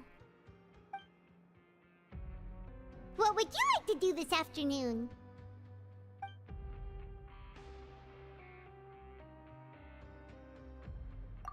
But Paimon really hopes the foreman will be in a better mood today.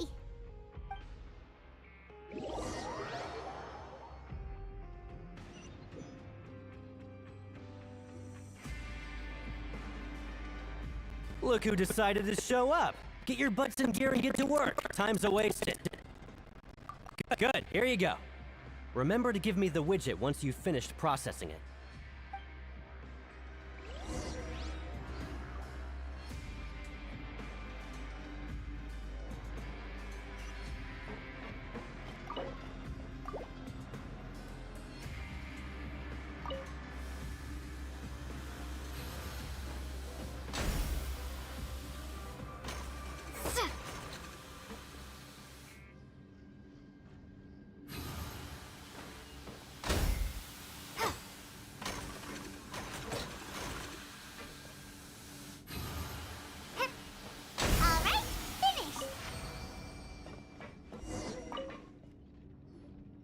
Let me have a look.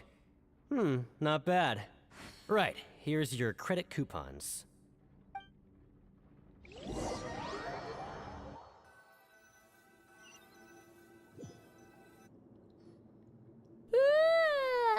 woke up so early today that Paimon's been nodding off all afternoon. Good thing it's finally time for bed.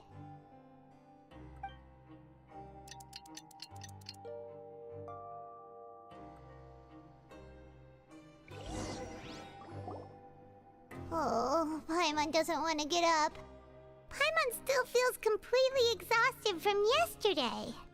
What do you have planned for us?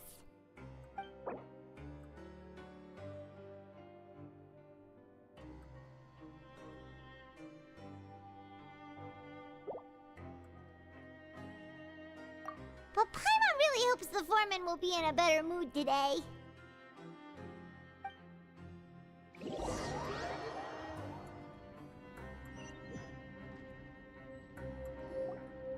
Look who decided to show up! Get your butts in gear and get to work. Time's a-wasting.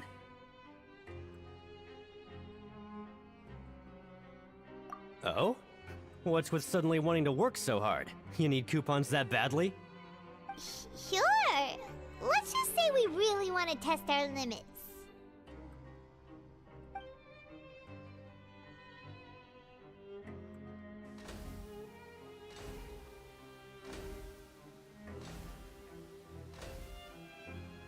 Nice! We did well today. Let's keep it up!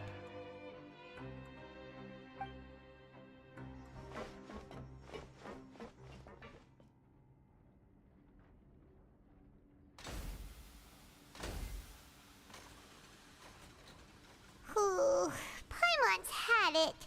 Who knew that processing these widgets would be so tiring?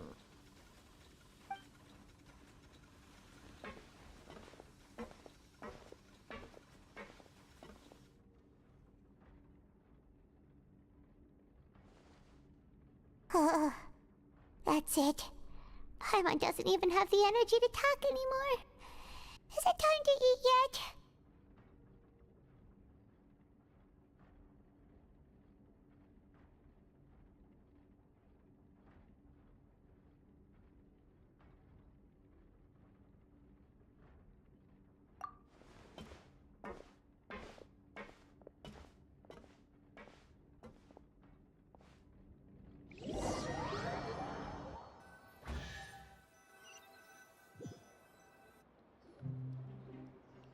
Oh, Paimon's exhausted. It's just work, and more work. Paimon's little body can't handle this much longer. Wait a sec. Now that Paimon thinks about it, haven't we been working non-stop for 3 days now? And now it's lunchtime. Oh, Paimon feels a shiver going down her spine. What's going to happen? But it doesn't seem like anything's changed at all. And we made it to the coupon cafeteria safely. Are the so-called hidden rules only a rumor after all? Well, there's no use to just guessing all day. Paimon's stomach has been grumbling the whole time. Let's just eat already. Paimon wonders what we'll get today. Maybe we'll get the super lucky meal. Wait. What? What in the world is this? What's with Paimon's food? And yours is the same. Is this stuff meat? But it looks and feels so bizarre. What kind of chef would make food like this?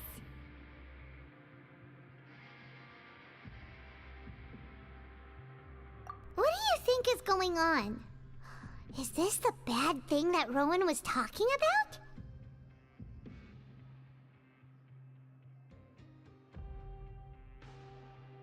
No, stop right there. Paimon gets what you mean, just don't say it. Hey, isn't that Woolsey over there? He must have made the food, right? So let's just ask him about the food and be done with it. Hey, Woolsey, have a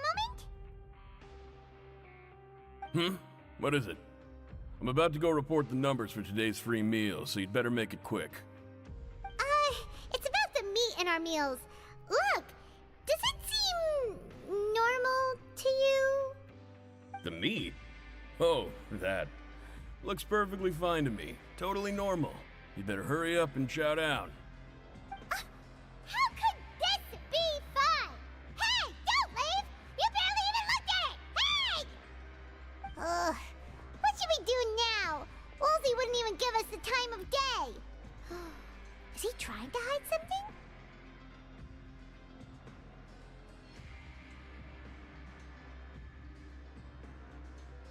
Yeah, looks like we have no other choice.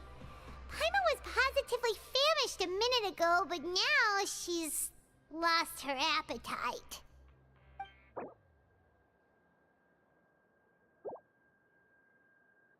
What would you like to do this afternoon? Since we have time now, let's focus on investigating some more.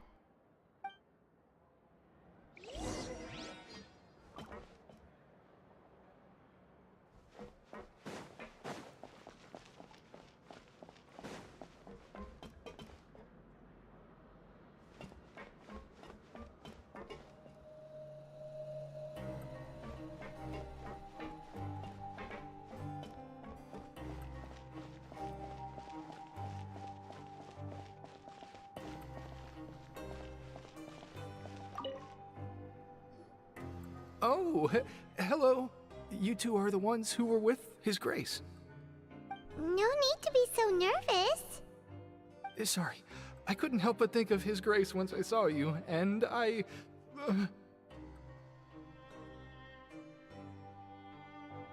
Well, it's hard to say. Maybe I am. He's got a very overwhelming presence. It makes me feel like I'm just some insignificant little bug. Wait, seriously? Oh, I'm always indecisive, and I tend to make a mess of things. It's like a reflex. I just instantly start to tense up the moment I see a smart and capable person like His Grace.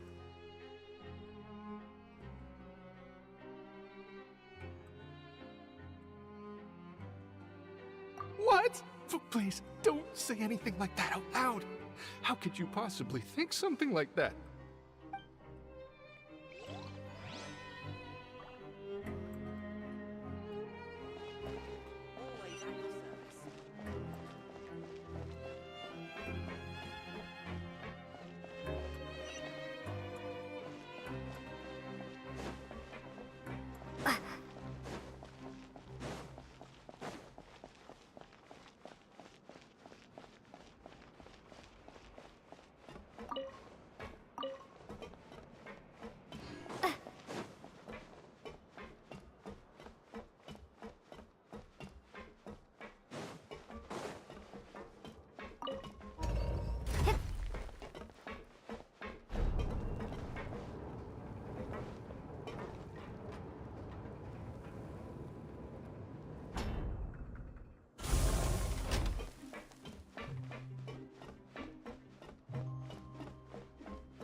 Rowan? What are you doing here, Chief? I was injured a bit just now. Nothing major, I think I just pulled something. Little mishaps like this are unavoidable at work, you know? Huh. Paimon wouldn't have thought someone as experienced as the Chief would still get hurt on the job. I just knew you would say that. This is pretty embarrassing. Where's Siegeween when you need her anyway? The one time I need to make a quick trip to the infirmary. Oh, you mean she wasn't in the infirmary? Yeah. The rumors say that there's never anybody in the infirmary in the half hour before lunch, and nobody knows where Siegeween gets off to.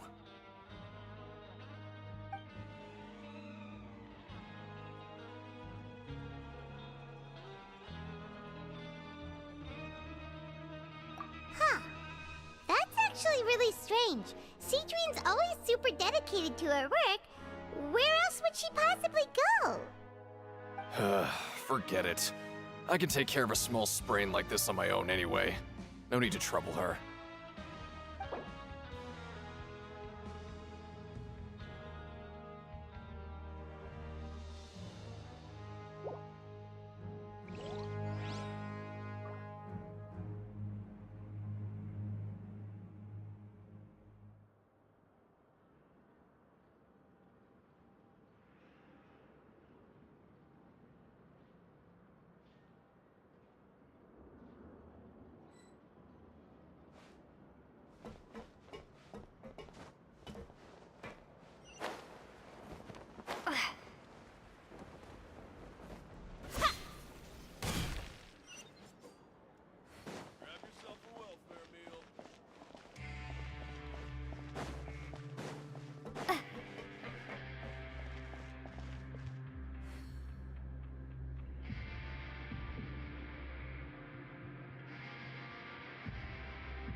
Oh, wonderful. I was worried that you'd be busy trying to earn credit coupons all the time, but it seems like you haven't neglected your investigation work after all. Paimon likes having more coupons, but no one wants to work all the time. Have you also been investigating the area, Lynette? No, I was just slacking off, and you happened to catch me.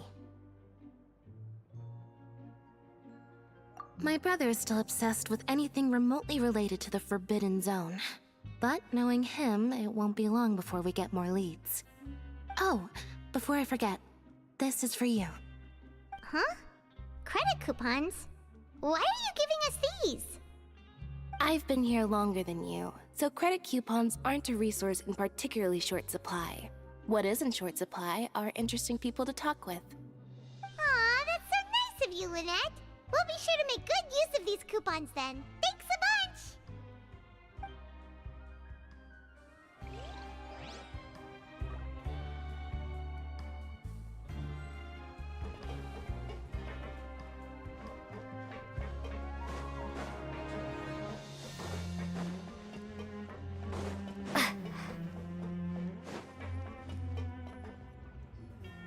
Hey, look!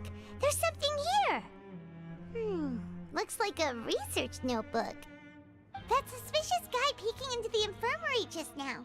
Is he a fan of Cedrine? He must have dropped this. Let Paimon read it real quick. The Melusine perceive the world very differently from humans. There are significant deviations. As a result, their sense of aesthetics and beauty is also very different from that of humans. This must be taken into consideration when giving gifts. Whoa, this all sounds pretty serious. He sure did his homework.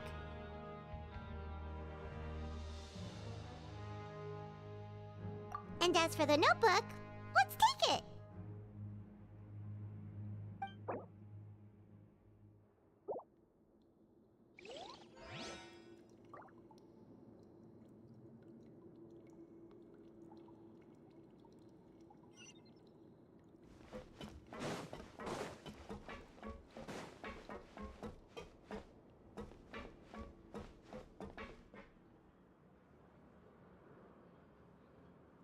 Take this!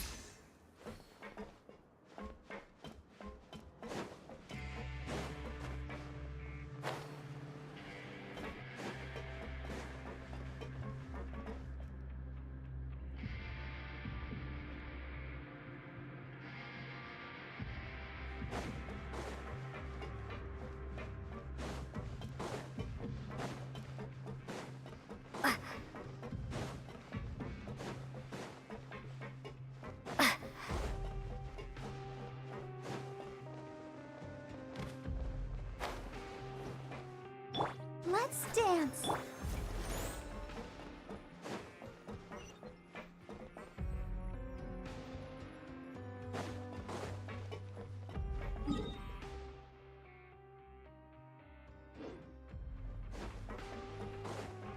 Let's come up with some fun activities.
Siegewing? Aren't you supposed to be in the infirmary? What are you doing in the production zone? Hello, Traveler. Paimon? Everyone's usually busy around now, and we don't have any patients to look after in the infirmary. I thought I'd come here and enjoy the sight of everyone hard at work. Enjoy? What's there to enjoy here? It's really worth watching. I often stand here and observe everyone. Humans are just so interesting and adorable. I like to watch your expressions while you work. Are you talking about pets or people? Oh, I can see why you think that, but you shouldn't jump to conclusions. See, we Melazines are a different species, and we see the world very differently from humans. It's very easy for me to observe everyone's condition. All it takes is one look, and I can tell which workers are exhausted. Wait, Melazines can see that? Huh. That does sound useful for being a nurse. Yes, running around tending to everyone's health is very fulfilling. But I'd much prefer it if you're all happy and free from exhaustion and pain in the first place. Take care of your body, and make sure you eat well. Always rest when you're tired from work, and don't push yourself too hard. We'll definitely take care of ourselves. Thanks for the reminder.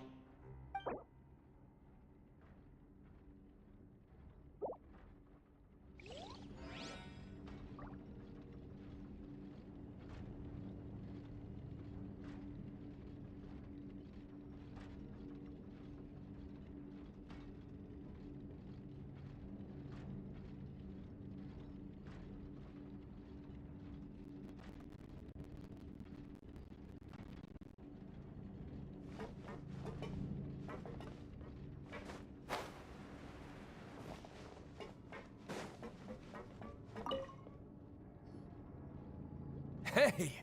It's the Traveler and Paimon! No need to tease me, okay? I won't trip on the same step twice. Listen, I feel ashamed about last time. Thank you for praising me in front of His Grace. Here are the extra credit coupons he gave me. I'd like you to have them. Huh? No, we couldn't take them. They're your reward after all. But when I was welcoming you, I didn't do anything but give you the stink eye. Come on, I insist. These coupons are nothing compared to getting the attention of His Grace. I won't take no for an answer.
Let the show begin.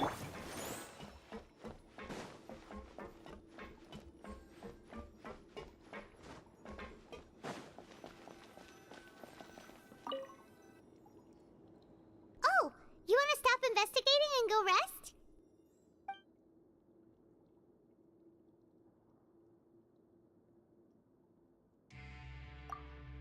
Okay, you should rest up. We'll be back at it tomorrow.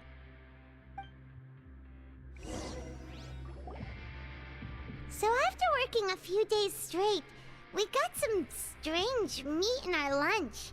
What was that all about? Has our investigation turned up anything useful recently?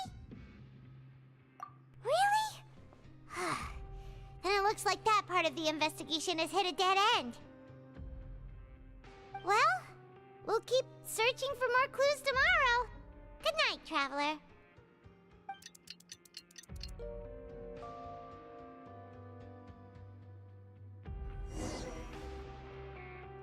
Oh, Paimon doesn't want to get up. Paimon still feels completely exhausted from yesterday. What do you have planned for us?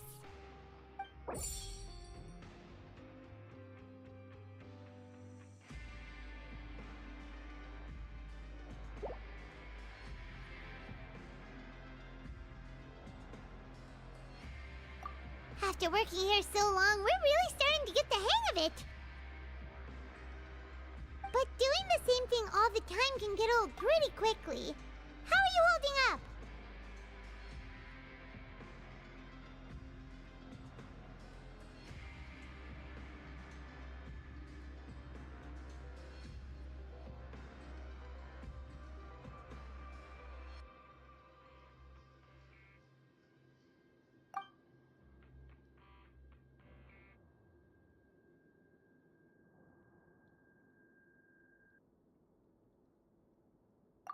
Yeah, it's good to kick back and relax once in a while.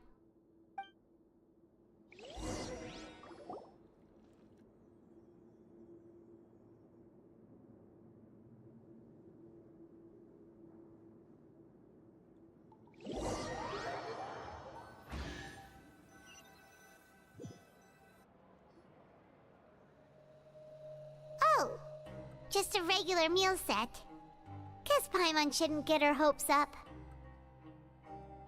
What would you like to do this afternoon?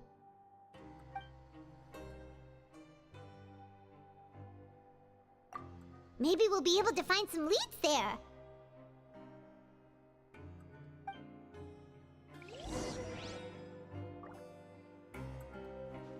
Grab yourself a welfare meal.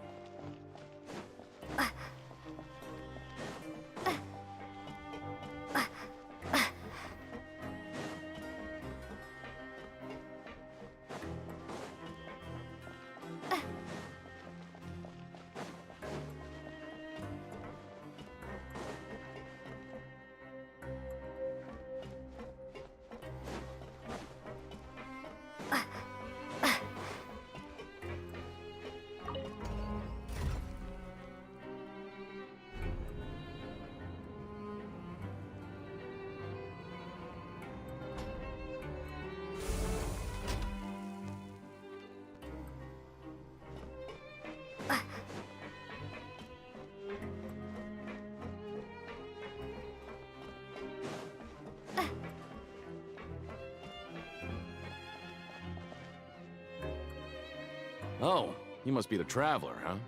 Sorry, mate, but competitors as strong as you are prohibited from participating. I don't make the rules, mind you, but I was given very specific instructions. Even convicts value their lives, don't they? I hope you can understand.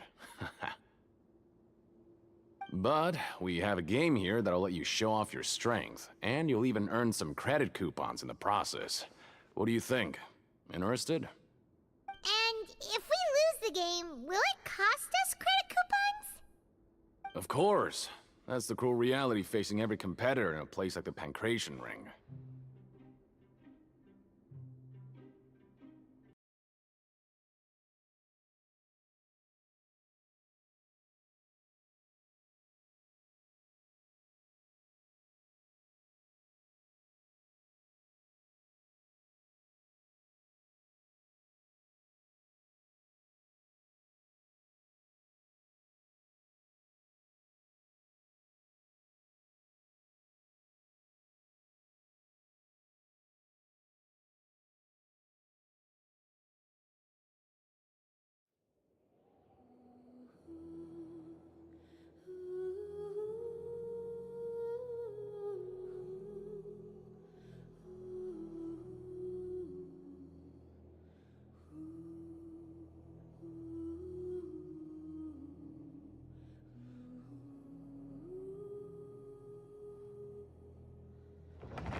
Oh, you must be the Traveler, huh? Sorry, mate, but competitors as strong as you are prohibited from participating. I don't make the rules, mind you, but I was given very specific instructions.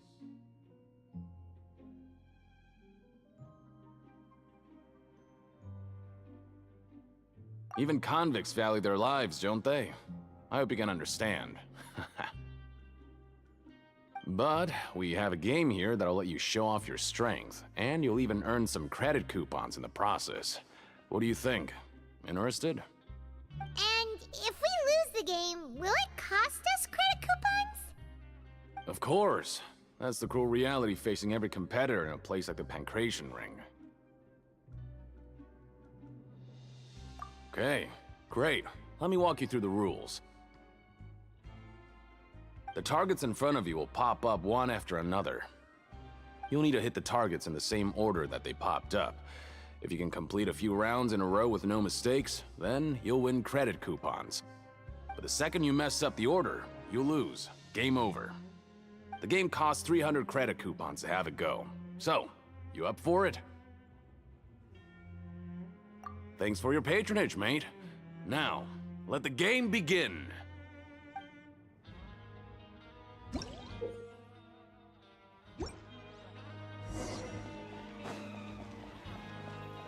Okay, do your best to hit the targets, just like Colin said!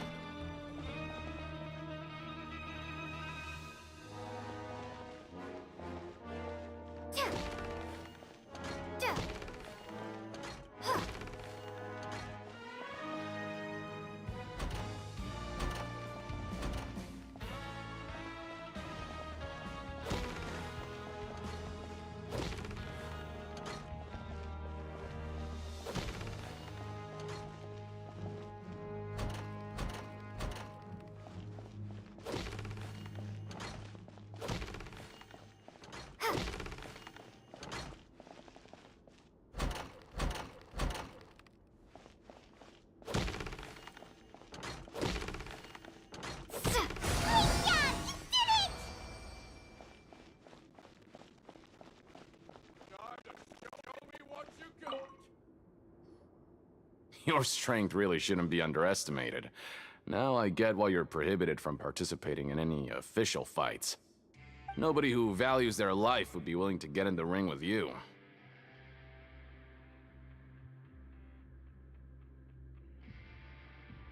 However, you two haven't tried betting on the outcome of a pancration match yet, have you? Just go talk to Rusimov. Buy a ticket for whichever fighter you think will win.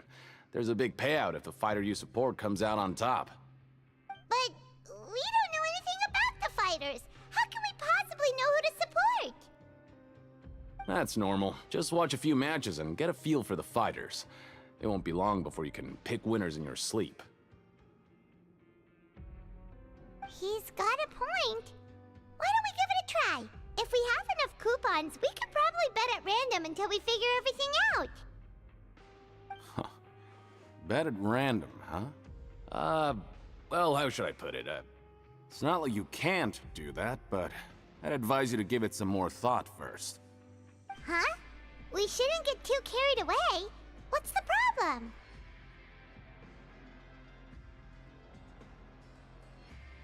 What? I never even picked a boxer before, and you already know about the rules?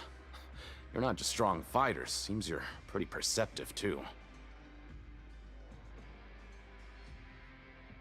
Might as well tell you about it, since you already know that much. Plus, I think you've got the potential to be one of my greatest customers. I think I can let you in a bid. Besides, I don't want to risk ever losing a customer like you. Is it that serious? Okay. The hidden rule here is, if you buy both boxers' tickets and support them both, something bad will happen the next morning. So the rule is that we shouldn't pick both boxers in the same fight, but if anyone actually did that, wouldn't they be guaranteed to lose coupons? Who would do that anyway? And what do you mean by something bad will happen? How would I know? Not like I'm stupid enough to do that. But I've heard a story about the rule. According to the rumor, there was a masked boxer who possessed incredible skill and power.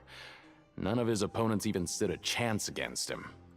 However, in the final match, the organizers told him to take off his mask. He refused and never showed up to the fight. And after that, he was never seen again. Some say he died, or that he was taken care of by the event's organizers. But everyone remembers that he was someone who cherished honor above all else. In his eyes, supporting both boxers in a match would dishonor the competition itself. So you mean it's like a curse? He'll take vengeance on anyone who does that? No, he was always wearing a mask, like he was intentionally trying to hide his identity. I don't even know anything about his past. Traveler, do you think that boxer was... Huh? We will? You're not serious, are you? Look, here I was just trying to be nice and warn you, yet here you are trying to break it on purpose? Yeah, it sounds pretty scary to Paimon.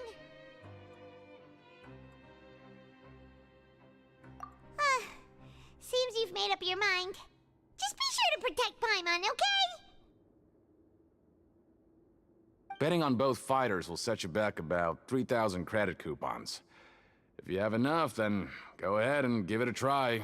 Just don't come running back to me if something happens.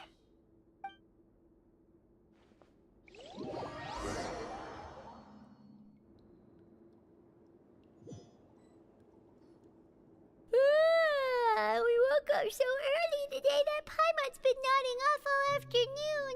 Good thing it's finally time for bed.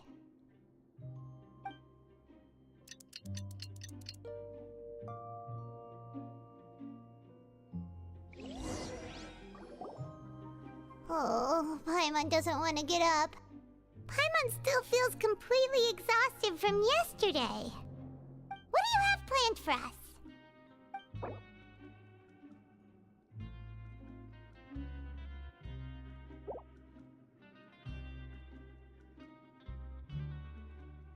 After working here so long, we're really starting to get the hang of it. But doing the same thing all the time can get old pretty quickly. How are you holding up?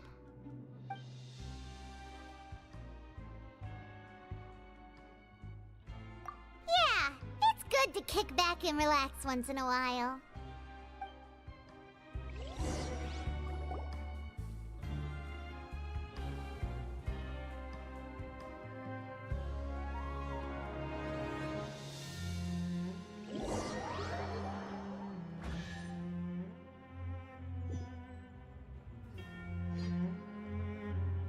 Whoa! Isn't this the super lucky meal? Looks like hard work really does get rewarded. Paimon's gonna take her time and savor every bite. What would you like to do this afternoon?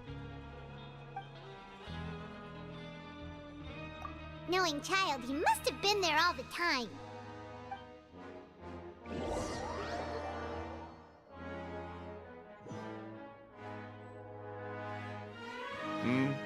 Are you two here to buy tickets? Better be quick about it. Another match is about to start. Who are the boxers in the next round? We have the reigning champ, Le Grappler, versus a contender from the Eastern Prison Block, Demon Horde. Are those their nicknames, or did they choose those names themselves? Either way, super weird. Since you're new around here, I'll help you out and give you a little suggestion. Even though Le Grappler is the crowd favorite, Demon Horde is a first-class dark horse with incredible potential. Anyway, for this match, I recommend that you pick...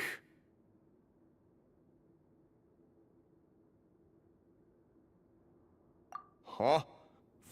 For both fighters? I could tell you're new to this, but I didn't think you were completely clueless. Maybe you don't quite understand the rules, no? Let me try to explain again for you more clearly. You see... Oh, no need. We're aware that we're going to lose coupons. All right then, if you're absolutely sure. Remember, no refunds once you buy the tickets. Yeah, we got it! Just shut up and take our coupons!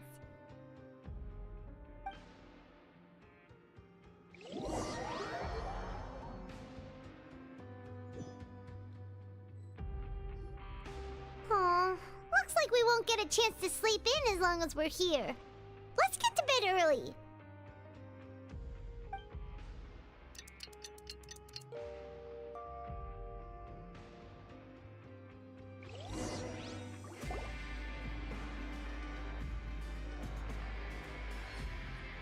Hey, Traveler, Paimon. Package here for you. The next time you buy something, go pick it up yourself. I'm not a delivery man, you know. Huh? A package? For us? Did you buy something, Traveler? Paimon's not quite awake yet, so why don't you go take a look?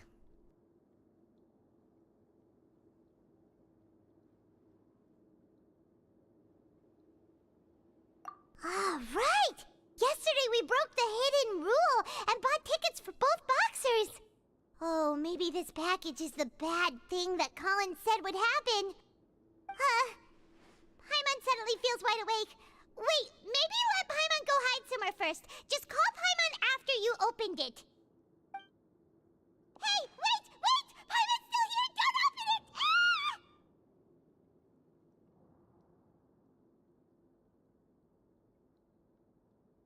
Huh? What is it? Are you okay? Let Paimon take a peek too.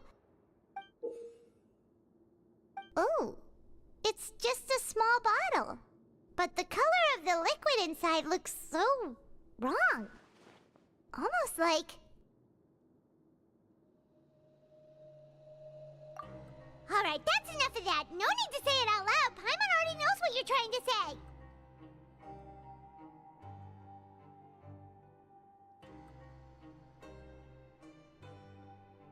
Ugh! No way! Get that stuff away from Paimon!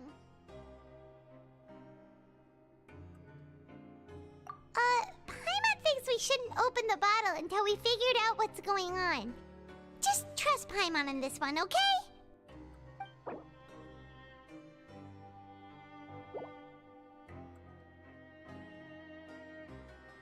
What do you have planned for us?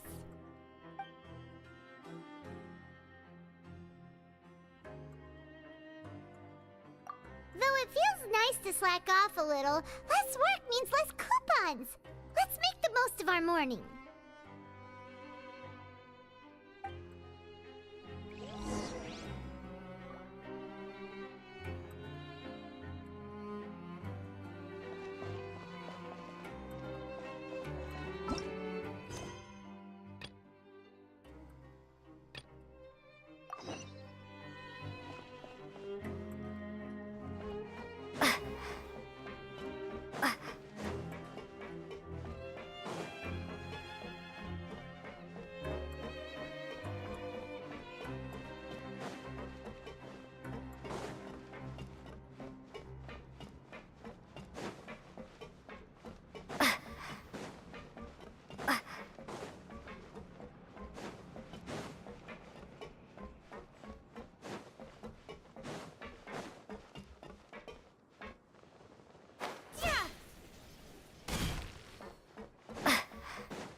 If there's no way to send it all out, then maybe I'll never get a chance to leave.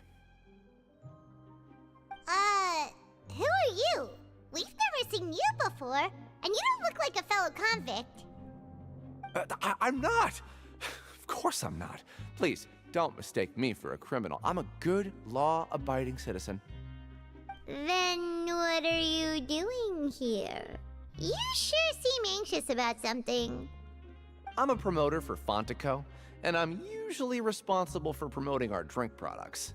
I thought I could complete my task here quickly and return to headquarters, but I've been here way longer than I anticipated. Oh, a promoter from Fontico? So what kind of problem did you run into? I'm so upset. It's all because of that Duke. After discussing the company's promotional plans with him, he told me outright that my project was worthless. However, in light of our long history of successful collaboration, I still tried to patiently explain the details. However, to my surprise, he just cut me off while I was speaking. Let me take a moment and recall his exact words. I'm just gonna stop you there and say no. If anything, I'm saving you time. It seems you don't fully understand the value of credit coupons here, nor do you understand the value of your own products. The former is because you are from the overworld. That's understandable, and I don't blame you for that. But as for the latter, only someone monumentally stupid, so breathtakingly stupid that they were completely ignorant of the value of credit coupons, despite living in the underworld, would ever possibly consider buying your drink. Let's just forget it. Anyway, that's how he rejected my proposal and asked me to come up with another solution with the condition that it doesn't cause any trouble for him. Can you believe that guy? Well, he is the head honcho here. Not much you can do about that. We met him too and could tell that he's the kind of guy that's hard to pin down. Fine. I know I should just let it go. I'm on his turf after all. His house, his rules.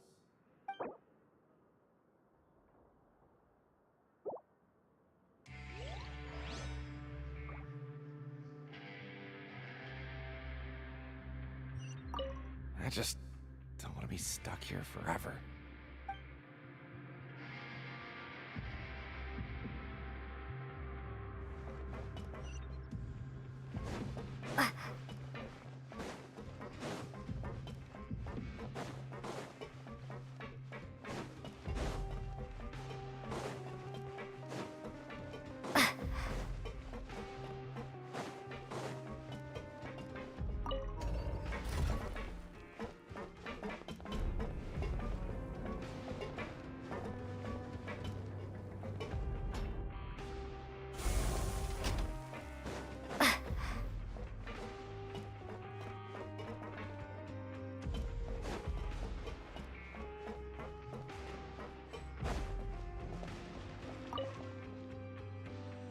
Hey, I heard you crazy fools really did it.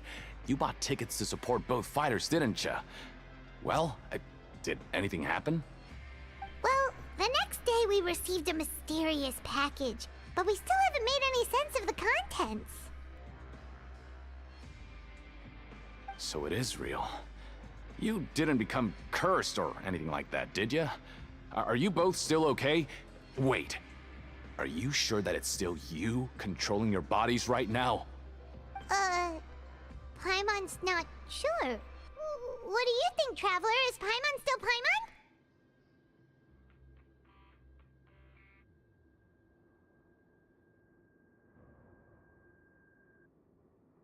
Oh, okay. Well, that's good. Yeah, you two don't seem to have changed at all. But I wouldn't let your guard down just yet. Still, I didn't expect you would actually do it. You'd actually throw away coupons like that just to satisfy your curiosity? Even if we bought tickets like everybody else, it's not like we could hope to earn any coupons. When it comes to things like this, it's always the organizer who makes the real profits. Hey, just what are you trying to imply? The Pancration Ring is an honest business, and we really don't make much from selling tickets. We make so little that even the current tournaments can only be held thanks to funding from the producer of Fanta. Oh, so it's the company that manufactures Fanta sponsoring the events? Paimon thought all of this was thanks to the Duke's support. Let's just say it's a mutually beneficial arrangement. They reached out to us first, hoping to promote Fanta products in the fortress of Meropide. Anyway, you try and take extra good care of yourselves these next few days, you hear?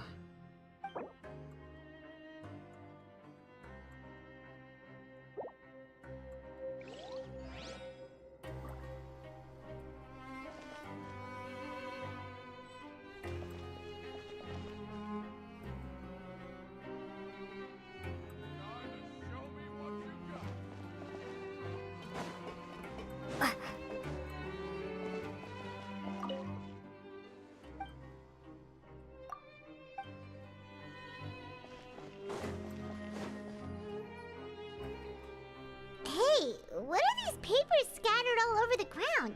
Are they registration forms or something? Maybe not. Every page has the Fontaco symbol on it.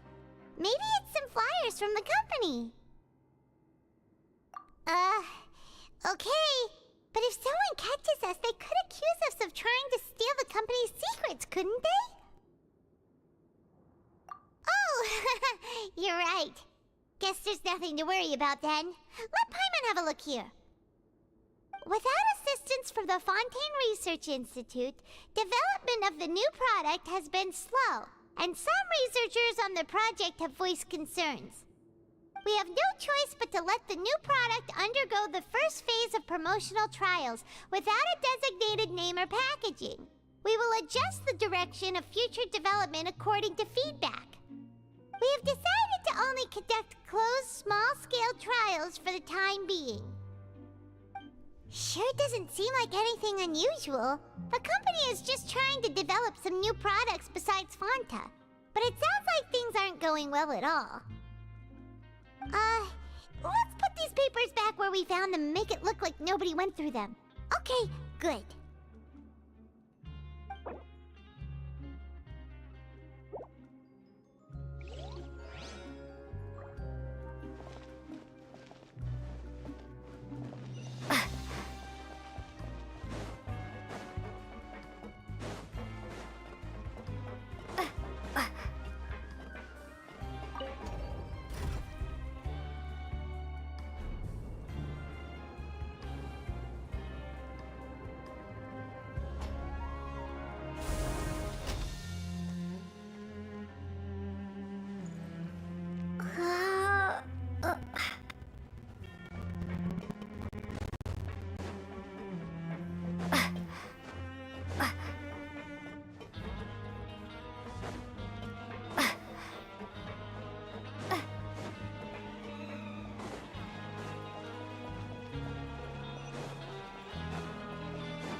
We ended up here without even thinking about it.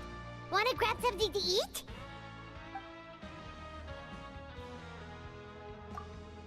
Alright, but remember that we bought this time with coupons, so let's make better use of it next time.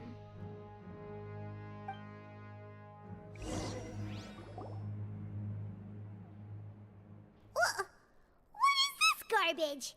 Ooh, it looks disgusting! Oh, Paimon misses your cooking now.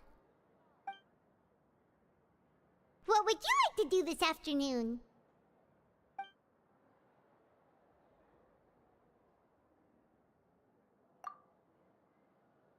After working here so long, we're really starting to get the hang of it. But doing the same thing all the time can get old pretty quickly. How are you holding up? Yeah, it's good to kick back and relax once in a while.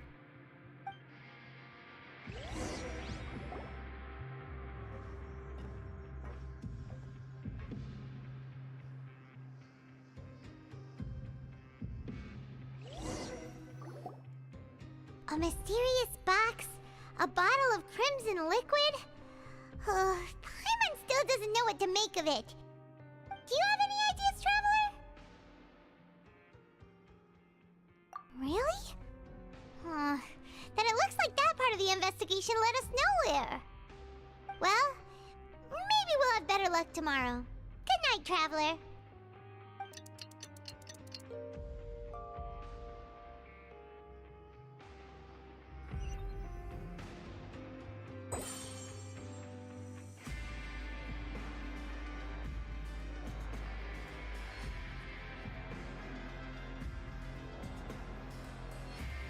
Okay, so we've investigated 2 of the hidden rules. Paimon didn't think this prison would have so many weird things going on. We'd better pick up the pace with our investigation, otherwise we'll never get anywhere.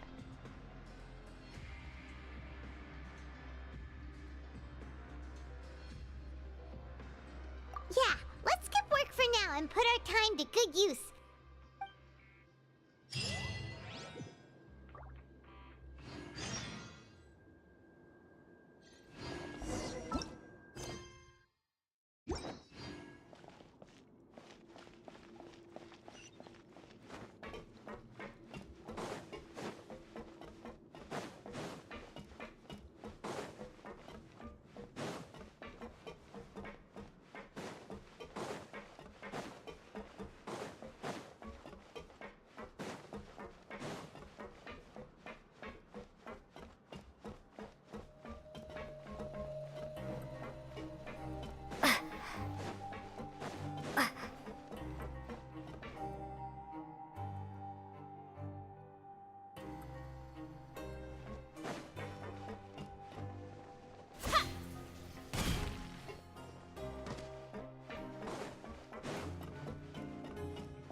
Hey, isn't that Vidoc over there? Huh. Is it just Paimon, or are there fewer people than usual here today?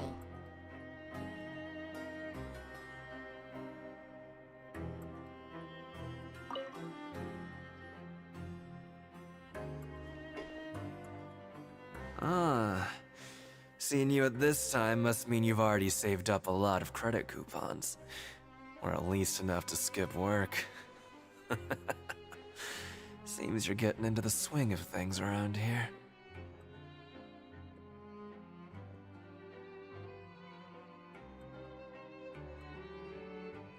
Impressive. Very impressive. So, now can you tell us about the hidden rules you know? If that's what you want to know, I guess you couldn't have come at a better time. Huh? What do you mean it's a good time? Leonid and those other pesky broke urchins have all gone to work in the production zone. I wouldn't want them listening in without paying up.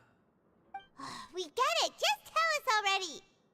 So, you know those pipes that make strange sounds? Don't ever, ever go near them at night. Even if you manage to avoid the guards, you might find something even more terrible there. Something even more terrible? Like what? A group of cannibals. Cannibals? In the Fortress of Meripede? Every month, they meet a few times in the dead of night. Rumor has it they might be connected to the people that have disappeared here. But what's even scarier is that they have a special proclivity. Since they have no way to dispose of the leftover remains, they have ways to transform them into other forms and keep them in the fortress forever. Paimon might already know what you mean by other forms. So that's what's going on here. Oh, Paimon's stomach doesn't feel so good.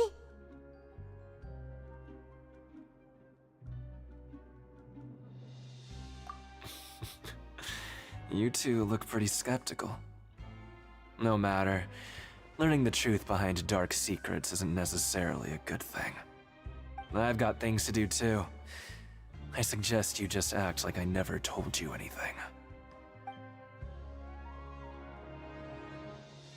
Traveler, can we just trust him on this one?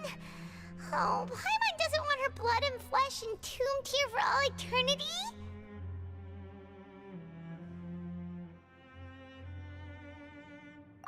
Oh, so that's how you see the situation.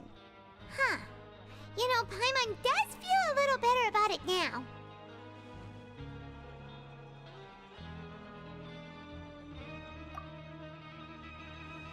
When will all the secrets end?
Vidok isn't here.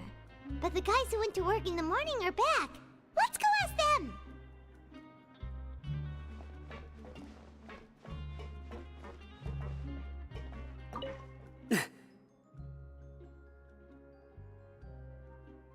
Just stay away from me.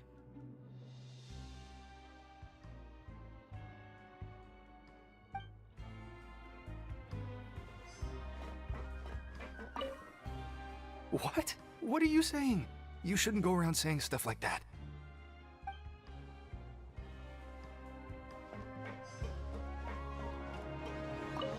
What are you talking about? Listen, you should keep your nose out of other people's business.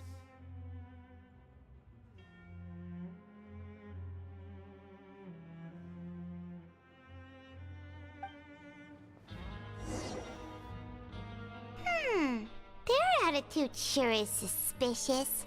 Like they're trying to avoid us.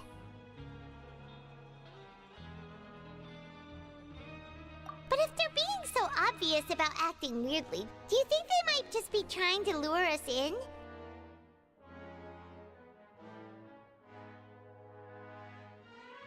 Oh, this is all getting way too creepy for Paimon. So you mean we still need to investigate some more? Okay, if you say so.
Fielding?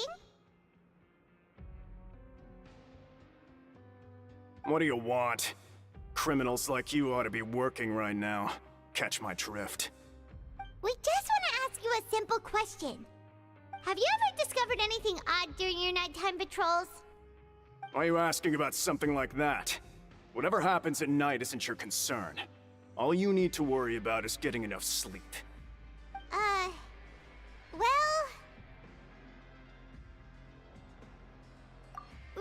Right! We've heard it happens a few times every month. Paimon has sensitive ears, so it makes it hard to sleep.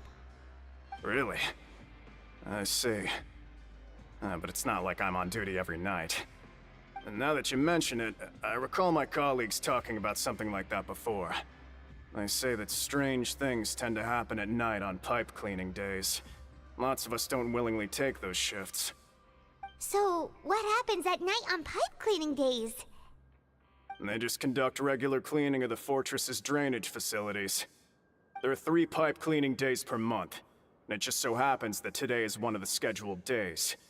You can try to confirm the sounds tonight if you want, and if they're real, then I can report the issue to my superiors for you. Oh, okay. Then we'll keep both ears out tonight. If that's all, then I'll be leaving now. I advise you not to try anything funny, though. Even if I'm not on duty tonight, someone will still be watching you. Don't worry, we don't want any time added to our sentences. Oh, he left.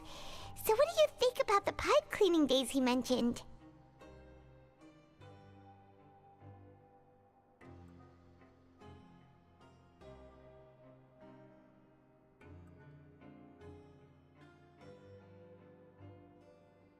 Right, both are a possibility. But Fielding did say that tonight is a cleaning night. Paimon knew you would say that. Alright, sounds like we'll be up all night tonight then. Paimon just hopes the guards don't catch us.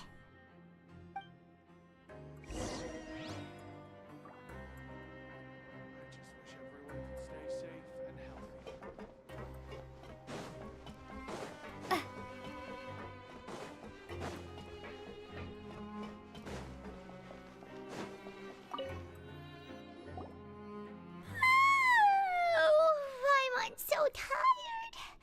But we can't sleep yet. They'll be cleaning the pipes tonight, so it's the perfect chance for us to investigate.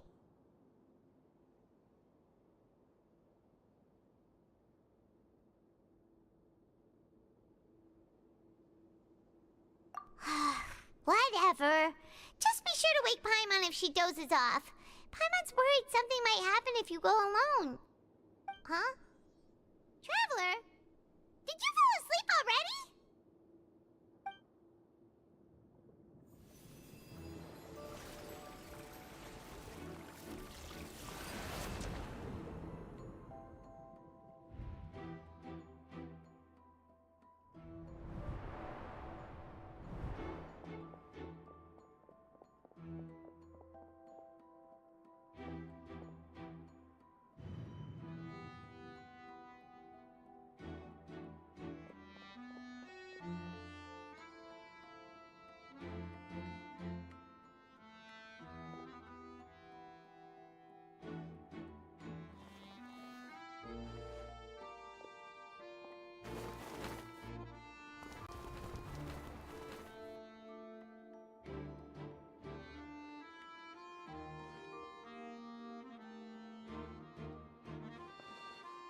to Paimon.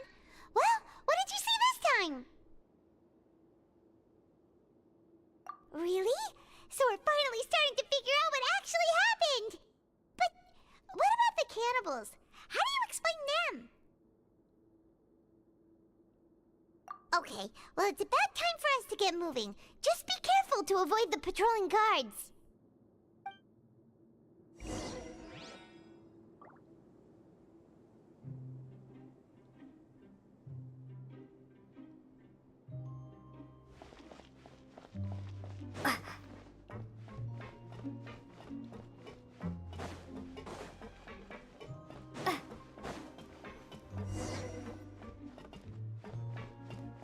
Shh! Careful! We'll get in trouble if the guards catch us. Hey, not this way. We need to get to that pipe, remember? Hey, not this way. We need to get to that pipe, remember?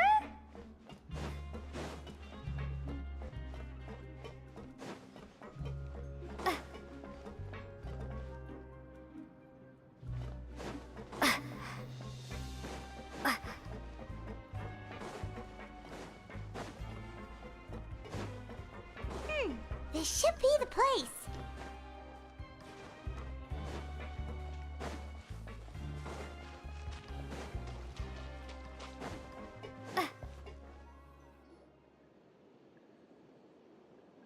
What? I know you. You were the ones we saw. Huh. You've got guts showing up here. You know who we are, right? You'd better leave now. Ain't nobody coming here to save you. What'd you say?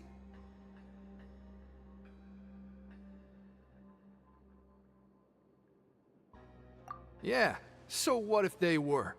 If you push us, we can make those rumors a reality at any time. Hey, what's the point of all those rumors anyway? What exactly are you trying to do? I don't have to tell you anything. If you turn around, go back to the dormitories, and act like you never saw anything, then I'll pretend that you never showed up here. Yeah, scram. Nothing worth seeing here. Huh? What did you say? Isn't that exactly what Boss said when he left? Hey, do you know our boss?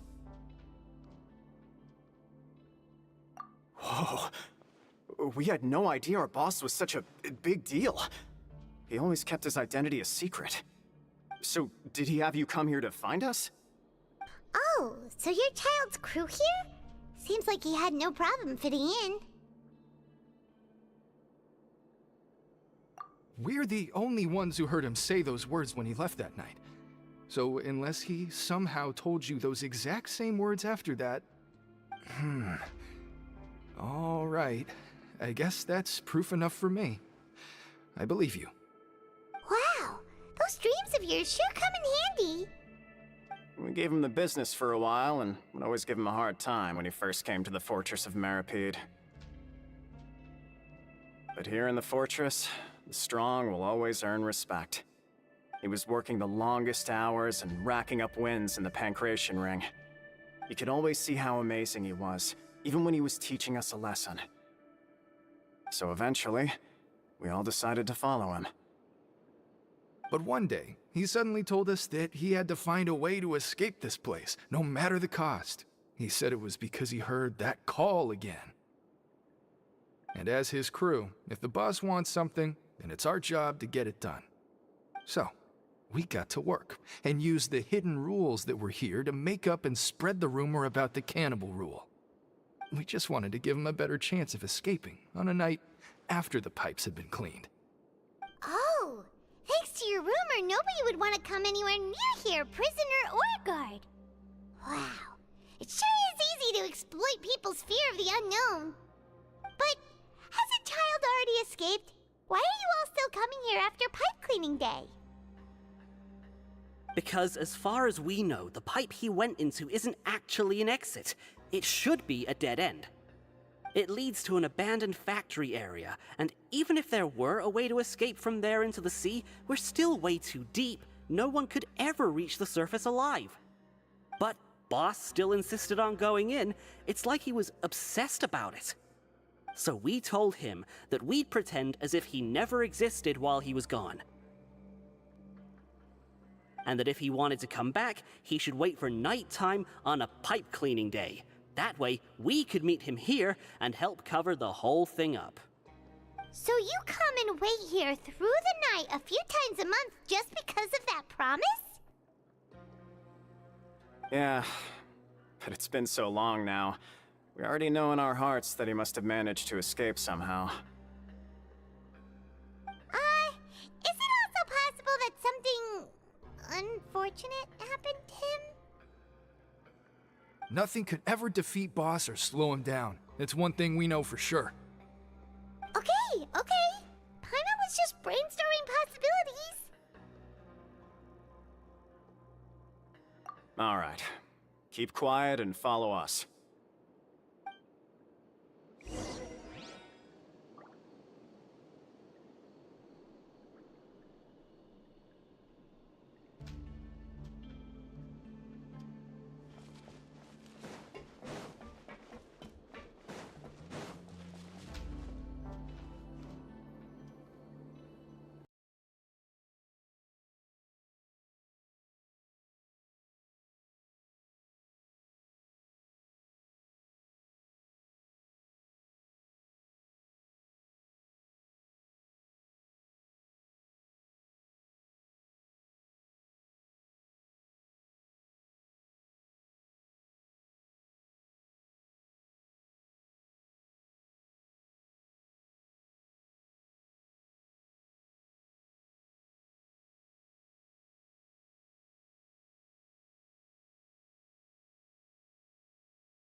The way up from here has been sealed off. It's impossible to get through. Boss left by going down from here. It wasn't full of water at the time. Later, we came back hoping to have a look. That's when we found out it had been completely flooded. It's impossible to navigate unless you're an extremely skilled diver. Do you think Child got trapped by the water? Not likely. We all know that Boss was an incredible swimmer. Really? Then have him come investigate, pronto. Just be sure to tell us if you get any news about Boss. It's getting late. We should leave before the guards come this way. Yeah, we learned a lot about what happened to Child here. Let's get going!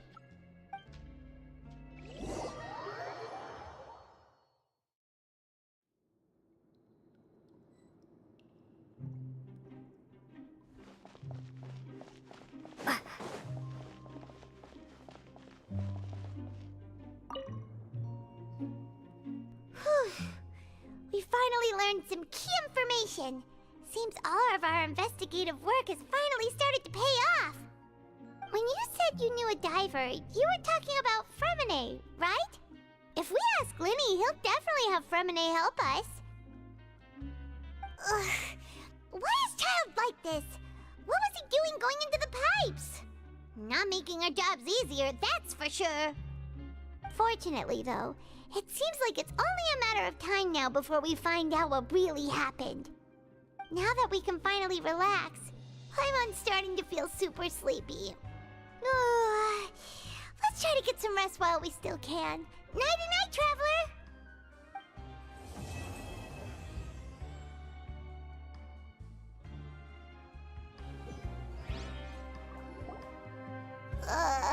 It's morning already? everyone still needs more sleep. Huh? Wait, look over there! Isn't that... It's one of Linny's cards! Let Paimon see what's written on it! Maybe you haven't heard, but today is the monthly free day. Everyone has the day off today, which makes it the perfect time to do some investigating. It's been a while since we last talked. Have you been making any progress lately? Let's meet at our usual spot in the factory area before lunchtime. I have new information. Ooh, today's our lucky day. We have the day off. From the sound of it, Lenny's been making progress with his investigation. Wonder what he's discovered. We still have some time before we meet up. Let's talk with the people here for a bit more before we go.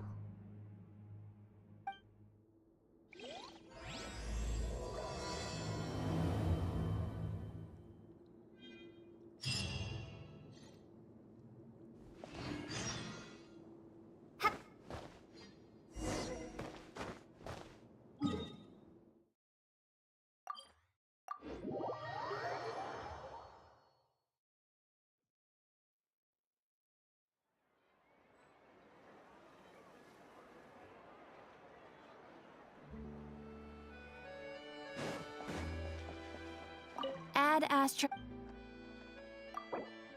Thank you for Add Astro.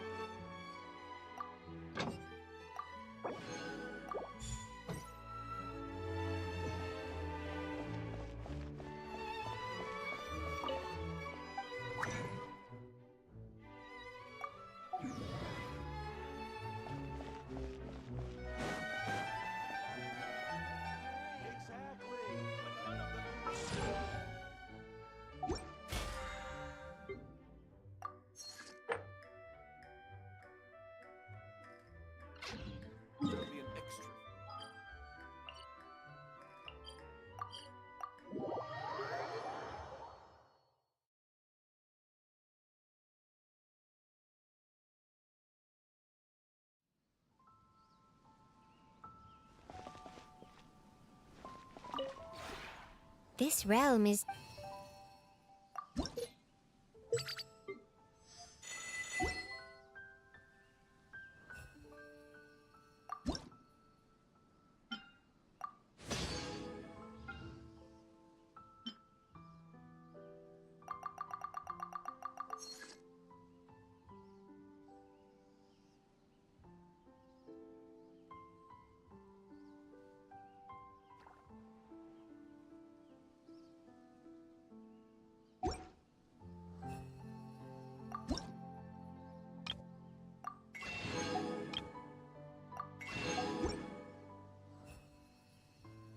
If you ever...